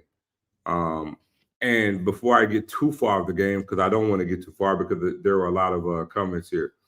When he mentioned that the game day operations have to get better. Yes, they do. But let me also add with this. We don't have a stadium manager in place just yet. That announcement should be coming up here very, very soon.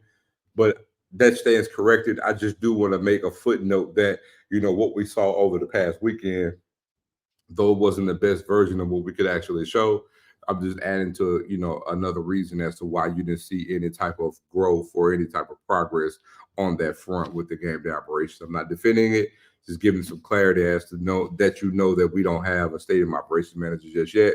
Have some things working to get that rectified.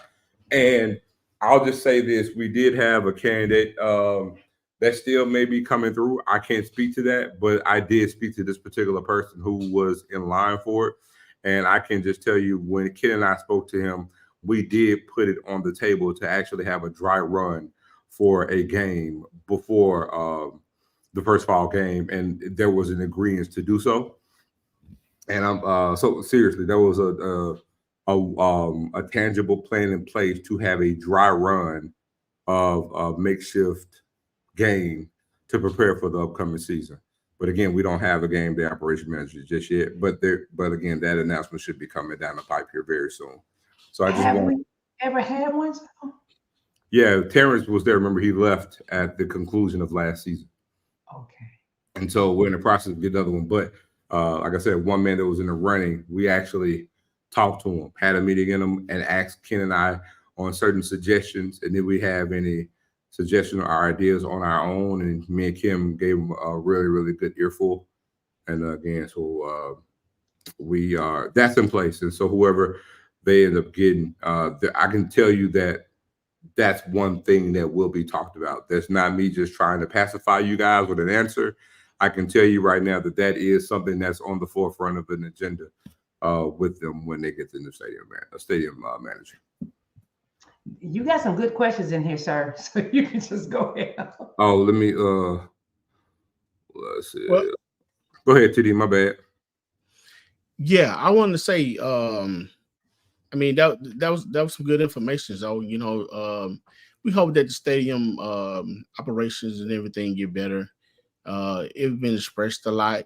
I see someone, on a formal meeting, with the AD and whatever, man, we don't know how that stuff goes. At the end of the day, they pull the string, they control. I mean, we can express how and what we'd like to see. But with the product and stuff that we have on the field, we definitely deserve more and better, and we want more and better. So, that's how I see that. Far as Zoe, I want to start, man. What side of the ball you want to start with? Let's start with the defense. Go ahead. Start with the defense. Go right ahead. I like the defense, Rochelle. It's bigger, it's faster, more energetic.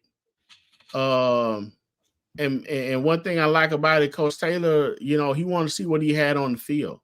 So he said, hey, he told the defensive coordinator, he said, hey, let's go all out. So you did see some unusual stuff, some stuff that you usually wouldn't see in the spring game, which they was blitzing from the safety to the corner, even some linebacker play.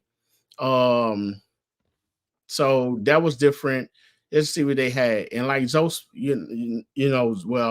spoke on the offensive line and why it was the way it was, but the defensive line has a nice rotation.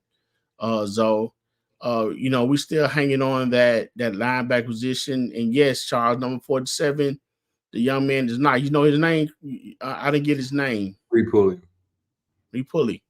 Yes. And then someone mentioned about McDaniels, the corner that transferred in from Alcorn. He was playing a slide receiver. So man, the defense looked good. Looked pretty good, Zoe. I definitely was expecting a lot out the backfield. I mean, out of defensive backs, because that area is really loaded.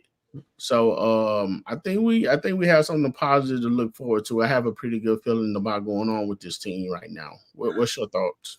Well, I'm gonna make a synopsis of the overall team, but I'm gonna stay on the defensive side because I got to make this point to you guys. When we went to the game in Atlanta last year, Swipe Me a Challenge, we saw the team. And we enacted some revenge on South Carolina State, but for all intents and purposes, the biggest game of the season that we looked to the whole entire year was the FAMU game. And I remember specifically the moment we got into the stadium and we saw FAMU, the very first thing out of my mouth when I saw A.D. Robinson, I was like, man, FAMU has a huge team. It was the first thing you noticed and it jumped out at you, right? Well, that was my first response when I got to the stadium Saturday. My first response was, man, this team is huge. And we're a lot bigger than what we were last season, significantly bigger than what we were last season. It's the first thing that anybody who sees this team, that's going to be the first thing that you notice. The size and speed of this team. Now, to answer your question, TD, on defense, yes, we are big on defense. We're fast on defense. And again, we talked last week before the game, we mentioned what the first thing we wanted to pay attention to is linebacker play. Well, if you guys pay any attention, you can see there's some size with our linebackers. And I can just tell you guys right now, too, that, you can see the speed. But the first thing that stands out, too, is that this defense will be completely different than what we saw last season. Not just from a schematic standpoint, from what we're running, but just the way we play. The way we play and the style in which we play is going to be night and day from last year's defense to this defense. From a personnel standpoint, the guys who got on the field, you can already see right now we're way bigger at linebacker, which was as most people say, which was the weakest part of the team was the second line of defense. You can see now it doesn't look like it's going to be a weakness for us at all. And like I said, we mentioned Reed Pulliam. Pay attention, and we also have some really we have some guys that we signed that's not on campus right now, and you guys saw that, but they're coming in and there's some studs, and we're going to add. We got to, which I mentioned earlier, TD, before that Myers came on. We just got a commitment from a linebacker from Cincinnati. over the weekend. Had some size on him. He runs about 6'2", about if I'm not mistaken, 6'2", 220. From Cincinnati. If I'm not mistaken, I think he's from the state of Ohio. And we got a couple of more linebackers that we're actually going to bring in as well. And so, again, when we talk about the front line of defense, we talk about the D-line. Look, we are still what we are in the middle. That's not going to change. We're just going to see a difference in our edge rushers. And as you guys saw flashes during this game, you know, we still have two mainstays outside when you talk about a K5 and Jalen Hughes. But again, we're still working. And I think we're going to have a really, really, really big surprise come up here with another cornerback we're looking at possibly getting. So to add to your point, TD, our defense looks to be, instead of middle of the pack, to being a strength like it was the year prior. I think a key word for that, Zoe, would be attack. Last year, I think we went in toward most of the season. We ran a read and react defense, which for the life of us we couldn't understand. But of course, you know, not our call.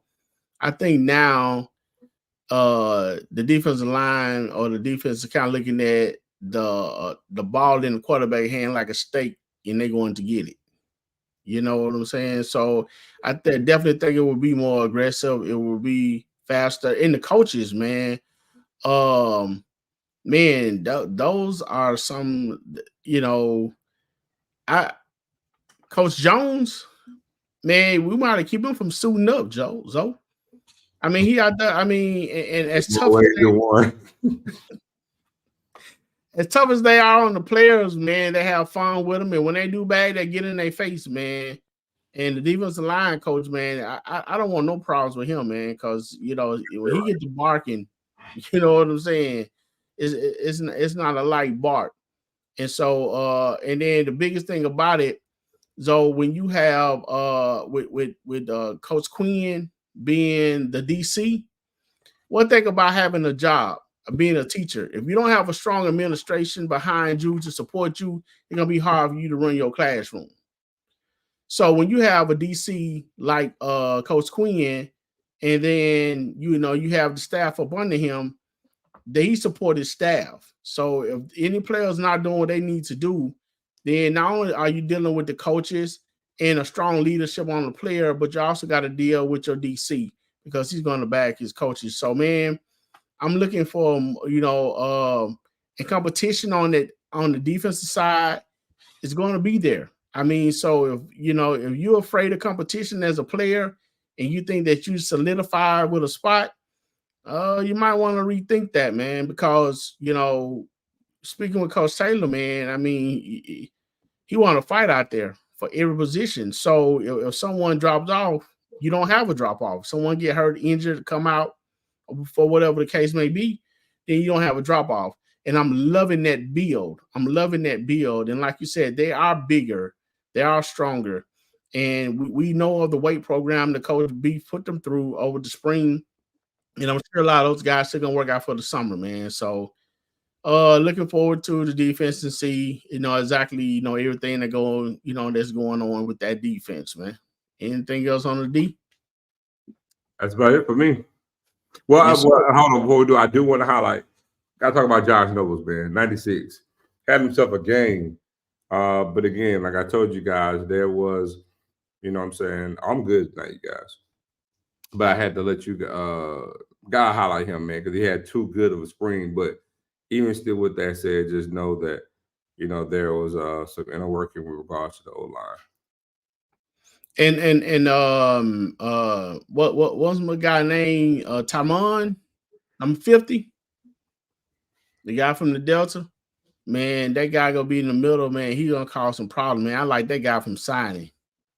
Yeah, but like I told you, we're still solid up the middle. We're gonna be who we were. We've been there for the past this now 4th season, so we're good up the middle. Good up the middle. So yeah. Yeah, man, and I see I guess he played. He was an athlete, but he played wide. I guess he played wide receiver and DB. Mitchell, the young man from Memphis, man, that guy's gonna be. I mean, it's up from here, though. That's the way I see it. It's up from here, and so I think the coach staff is in place, to get that done. I agree. Now you go ahead and move on to the opposite side of the ball. Look, I told you guys before last week, the only thing that I really wanted to see was just any type of maturation of any kind from Jacoby and Morgan. Because again, no matter how well we are with these different pieces on the team, we're going to go as far as the quarterback takes us. And I can tell you right now, Jacoby Morgan took a step. He definitely put the work in. He took a step. And he's in his junior season. And the kid was phenomenal. Was up willing to, move around the pocket, wasn't looking to just run, looking, kept his eyes downfield, looking to hit a big pass. So I commend him for it. Yes, my observation of Jacobian was pretty much the same as yours, though. I like his poise. I think he's taking more control of the offense. I definitely like, I definitely love a quarterback who commands control of his offense. Mm-hmm. And one thing about a quarterback, you have to pretty much know what everyone's job is. You know what I'm saying? Just in case, they out of place, you got to put them, where they need to go. Of course, they all have room for growth. He has room for growth because that's why they practice. I always been impressed though with his balls and the throwing. The way he throws the balls captivates you when it's in the air. The rotation, the spin that he has on it. I like the fact when he had one play, Zoe, where he rolled out but how far did he throw the ball? Probably 50 yards on the roll out to the right, sprint through that thing about 50 yards. I think Kobe Paul caught it. So can I just say something? Mm-hmm. Zoe, do because that baby, it's midnight where you at. Listen, it's a whole 12 o'clock. It ain't but 9 o'clock my way, but it's midnight. Oh no, you good. We not. We Are you okay? Because now I think TD is over here happy, but I'm like, if you are tired, because it's midnight where you at, and it's only 9 o'clock here. I just want to make sure you okay. Oh no, I'm good, but we ain't gonna be too much longer though. Okay, okay, that's what I'm saying. It's midnight. You gotta go to work. I'm good. We're not gonna do a 3-hour show. We're gonna knock it down. Right. So and again, man, the quarterback position. The quarterbacks, I think our quarterbacks did pretty good, as well as Zai. He made a nice pass to, I think that one McCray. Mm-hmm. So all of them had some good showing. And Ethan Terrell is definitely promising. Yes. He's definitely promising. So the quarterback room, is pretty good. And I think, Coach Taylor probably looking to even add more, man, to make that thing a little, even more competitive. So Coach Taylor looking for the elite, man. He's not settling for mediocrity. So you got to bring your A game. So everyone got to fight it, and earn their job. You got to earn your keep. So that's good, man. Well, when it comes to the man, we got to see a lot of things. Again, I just wanted to see the growth and maturation of Jacoby and Morgan from last season to this upcoming season. And so far so good. He showed some promise. He kept his head up. And granted, on some of those throws, Jacoby probably would have ran, in the game experience. But again, to move out on the run the way he did and throw that bomb to Eric Simmons, how many times have we called his name out lately for catching passes, right? But it just goes to show the work that he's put in, thus far in the spring. But again, for Jacoby to even have that play, and then honestly, man, there were a lot of plays. I keep forgetting the guy's name, but it's the receiver from the transfer from Akron, who actually had himself a great game as well. He had roughly about 5 catches, I believe, 84 yards, I believe, or something of that sort. But man, as people say something about drops, I'm like, man, we have from a receiving standpoint, man, our receivers look good. It really did. It looked good.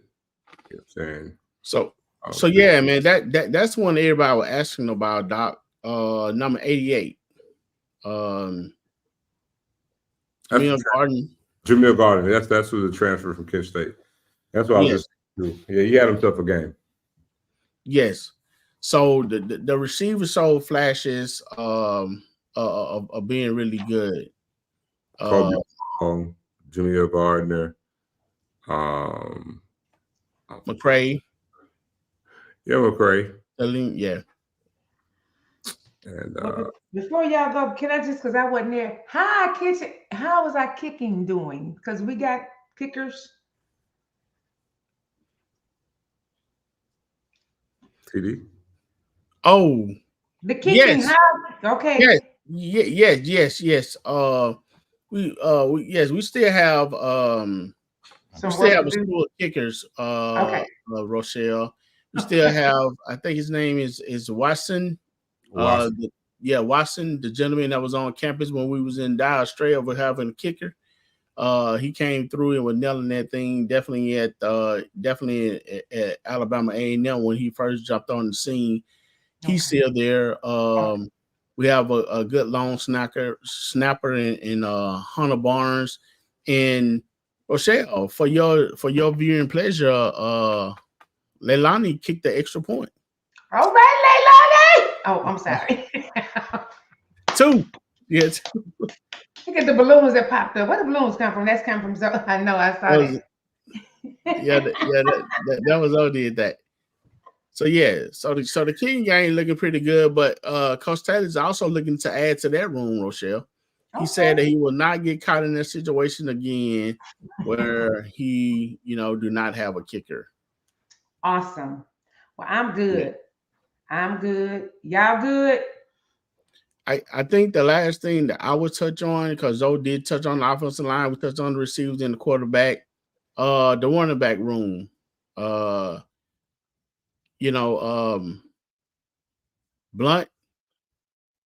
the guy, I talked to him after the game, though. He said, man, he said everything was kind of, he said there is a difference stepping up on the collegiate level of playing football. He said everything was moving pretty fast. So now he said he's starting to get in perspective. So he's going to be, he said once he get it, man, he's going to be on. So he had a couple good runs. Unfortunately, my guy Zeke, he got hurt, so I wish him well and getting better. So Zeke is out for a few weeks. So hopefully we can get him back and he can get back to his hard running ways, along with JD Martin and definitely Irv. Hopefully all those guys, praying they have a good healing and be able to get back on the field and show their talent and their skill as they, as it is. Oh yeah, Zeke is out for 4 months, so we praying that the young man get better, because that young man work hard, though. He worked hard, he run hard, man. Amar Miller, he had some good runs. So man, I mean the backfield is loaded. So here's the thing. So whoever take the reins at the quarterback, he has all the weapon that he need. All he had to do is make the right decision and distribute. And Mom listening to the coaches. So they listen to the coaches and distribute right the way he needs to. Everything should pan out. What's up, Blue? Well, go ahead, Rochelle. I'm sorry. No. Go ahead on. No, I was just going to say before I got to Blue's question. What's up, Blue?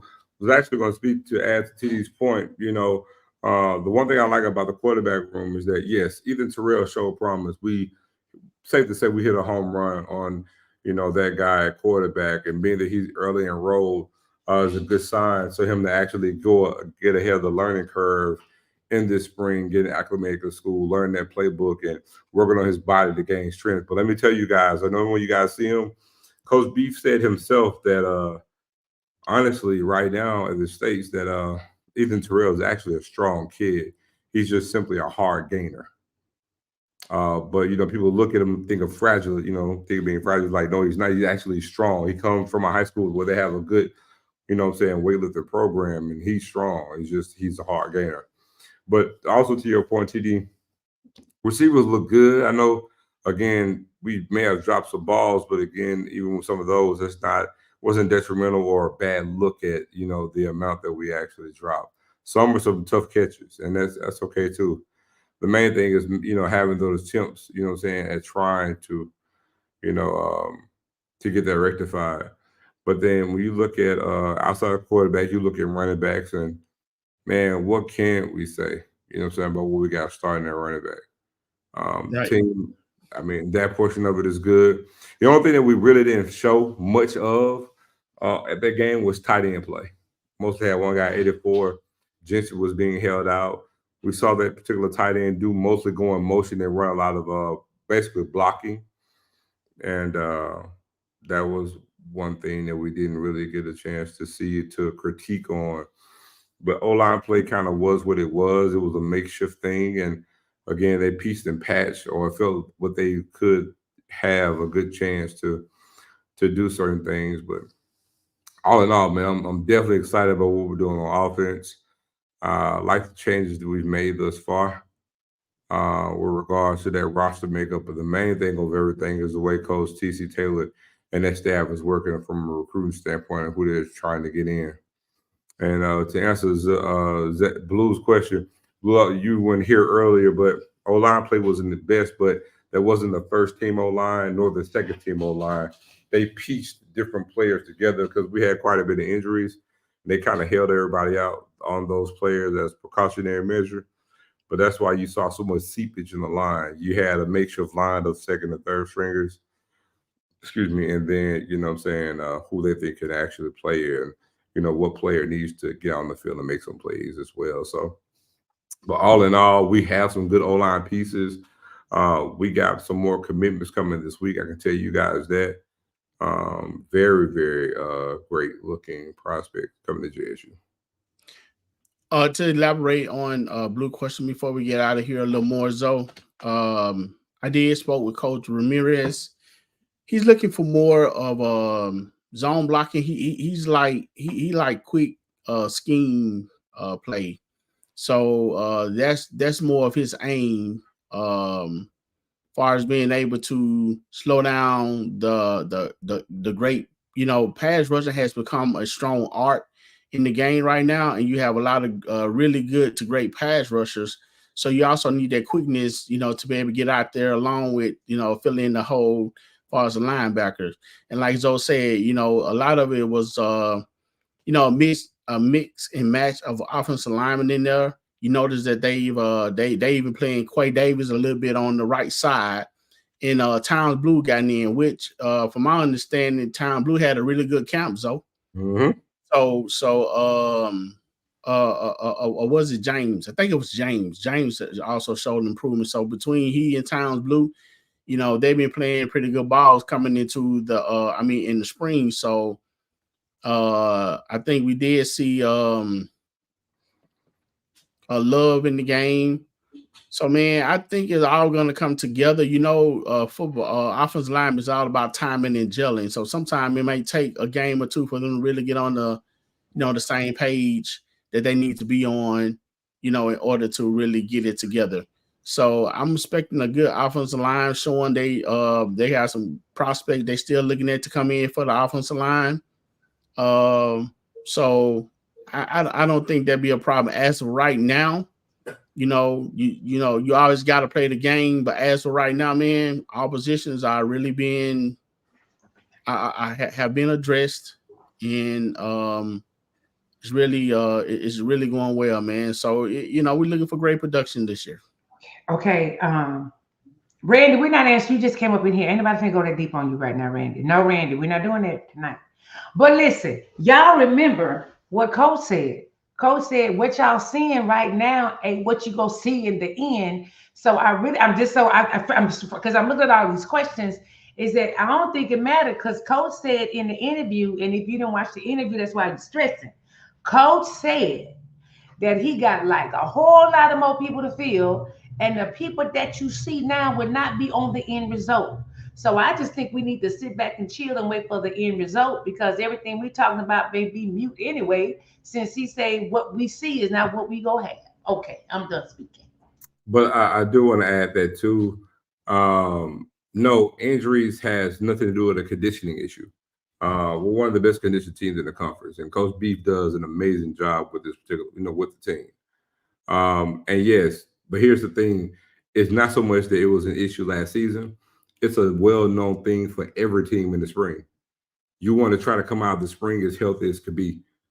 Everybody is dealing with football-related injuries in the spring. Everybody is. It's hard to go through a spring season unscathed. I tell you what, and to prove that point, you get a real good chance when preseason starts. I want you to pay attention to how many guys get hurt within the first 2 weeks of training camp in the NFL. Yeah, it's par for the course. And it pretty much unfortunately it happened to our very own, James Houston. Yeah. Mm-hmm. Hey, Randy, because it wasn't. Why was it? Because it wasn't. Oh, and I saw that too. And so just to answer that question here, Randy, it just made a choice not to. I tell you what, the better question will be, how many teams in the SWAC actually had their spring game on TV? I mean, that's that's neither here or there. Who, people that needed to see it, they was there. So we good. And I agree with Granny Ann. Y'all just take a breath, breathe. It's gonna be okay. This is just one game. Oh, it's fine. I don't think they're freaking out. No, I'm talking about Granny Ann was like, "We okay? Just chill. We're gonna be all right." We're gonna be better than all right. We're moving in the right direction. This team is gelling, and it's we're sitting at 2 hours and 8 minutes, so we're gonna go ahead and wrap this thing up at we'll actually go ahead and wrap this up at 12:30. 12:30 my time, 11:30. So wrap it up. But no, we're moving in the right direction. I'm not actually even saying this with my blue and white glasses on. Look, with typical just regular football logic, right? And I said this Saturday, TD. Look, you take any school.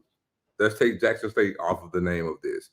You have a first-time head coach with a brand new staff, and you're replacing a shade over 50 players. All right. You go into that season and you have a 7-4 record, right?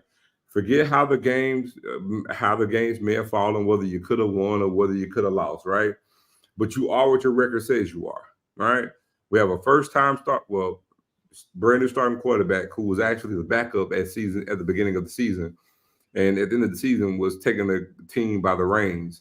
Took the reins, and was leading the team for the second half of the season. You go 7-4. That's above 500. Now, as we all know, every football team makes its biggest jump between week 1 and week 2. Well, also to coincide with that, a team with a winning record, typically under a brand new coach, you make a biggest jump between year 1 and year 2. We're going into our second season. There's continuity there. We didn't have a mass exodus of players. We also have the second best ranked recruiting class in the country, best recruiting class out of all HBCUs. So you typically, when you have that type of information, plus you look at what we have returning, we have the bulk of our team return. We have one of the few returning starting quarterbacks in the conference. We have a loaded backfield coming back. We have basically our returning receivers coming back. I would actually go on record and say we probably have the best returning O-line in the conference. When you talk about guys who are returning back, starters, and lift of games play, from last season, we have the best starting line returning in the conference. Now you go to the defense side of the ball. No, we didn't have the best defense in the conference, but then you look at who did and what they lost. Look at the team behind that one defensively, and look what they lost, and look where Jackson State is returning. Led the country in interceptions, and the majority of their secondary is back, and we've upgraded their secondary. We had one of the best. We have the best D-tackle tandem, I think, in the league. That's coming back, and you upgrade the talent, on that defense. So again, when you have all that information, typically that team is coming back. We're not going to regress. It just doesn't happen. The data shows you that we won't. Now, if you don't want to believe that we're not going to win, then that's fine, and everybody has the right to their opinion. But at the worst, we're going to match what we did last year. That's at the very absolute worst, right? So it's only up from here.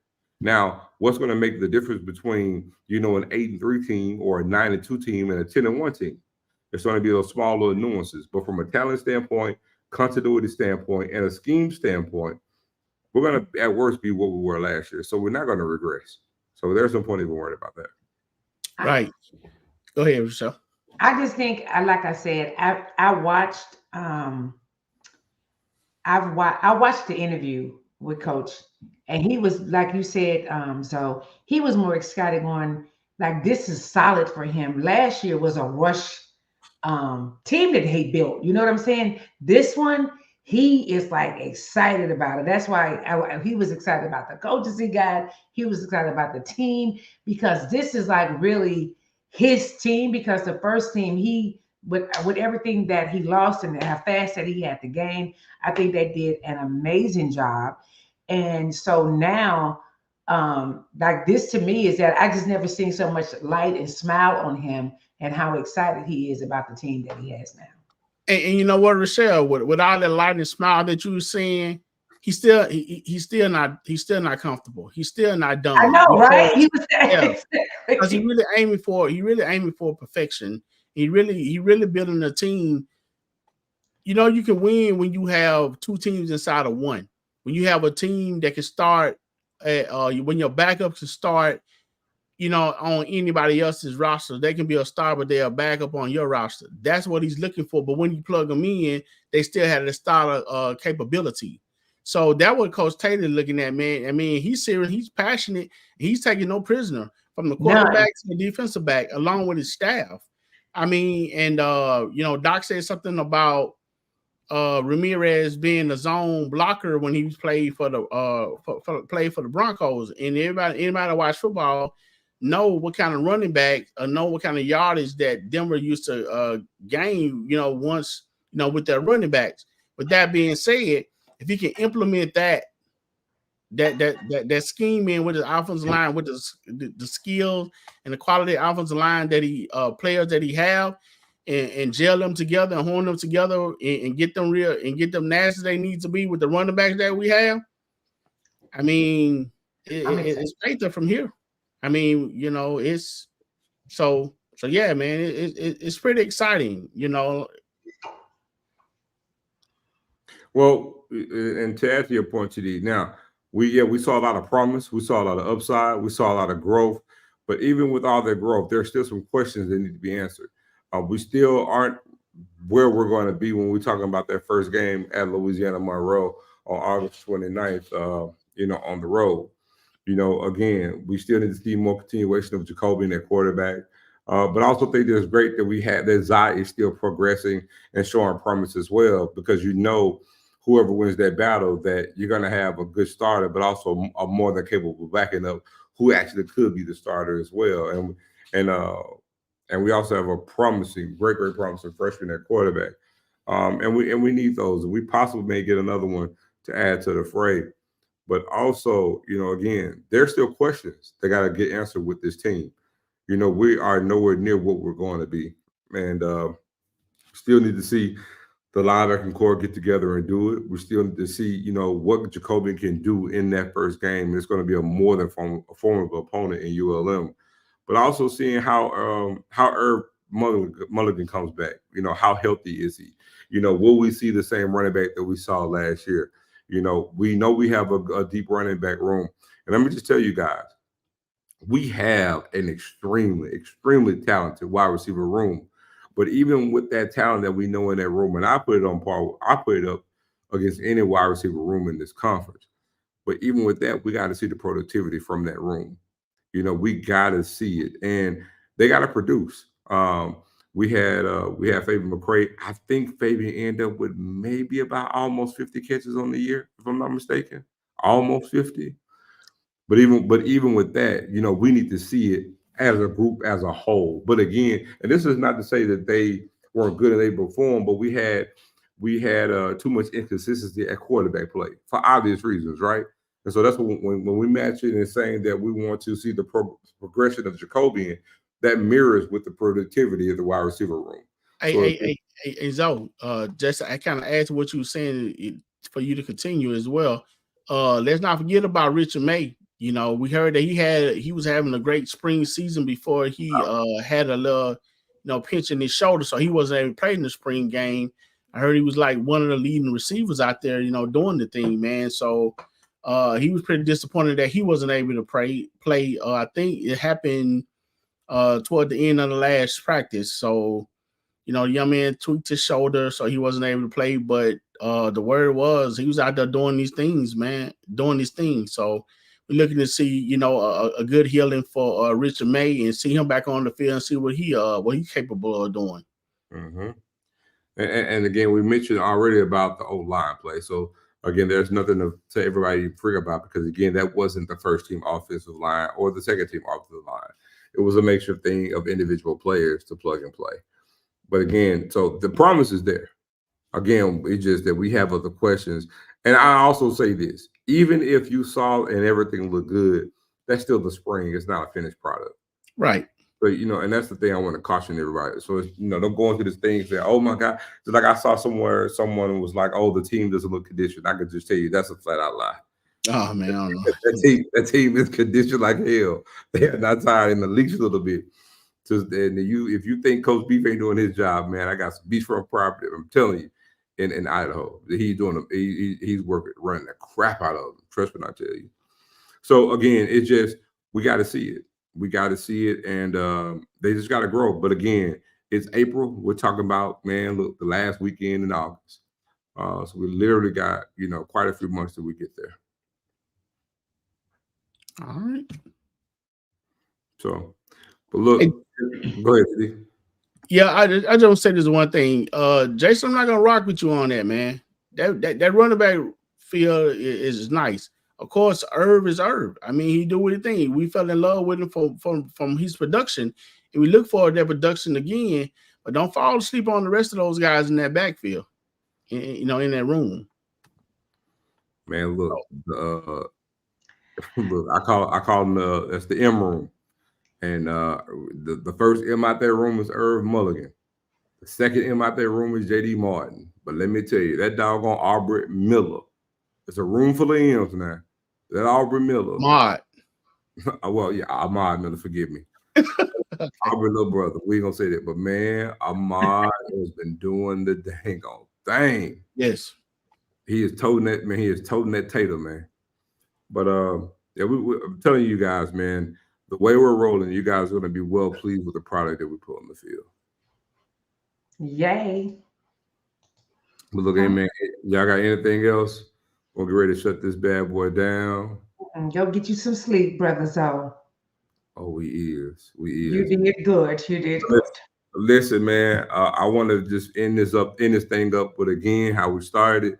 Look, if y'all could, just do me the favor, man. Y'all get on your knees tonight, man. Hit Bro Ken up with his family with some prayers, man. Condolences over his way, man. And just you're gonna need it. It's rough. But again, we'll be back Wednesday. Hopefully we'll have somebody else to join us. We'll have some other stuff to get into. Probably jump into the game some more with a more in-depth position breakdown. And talk a little bit something about Coach Reed and some other things that we got going on with the baseball team, softball team, and the track team, because it's outdoor track season now. And but with that being said, man, look, I love Go Tigers, man. Y'all enjoy the rest of y'all Monday evening. Go Tigers. Good night. Love y'all. Bye. Bye.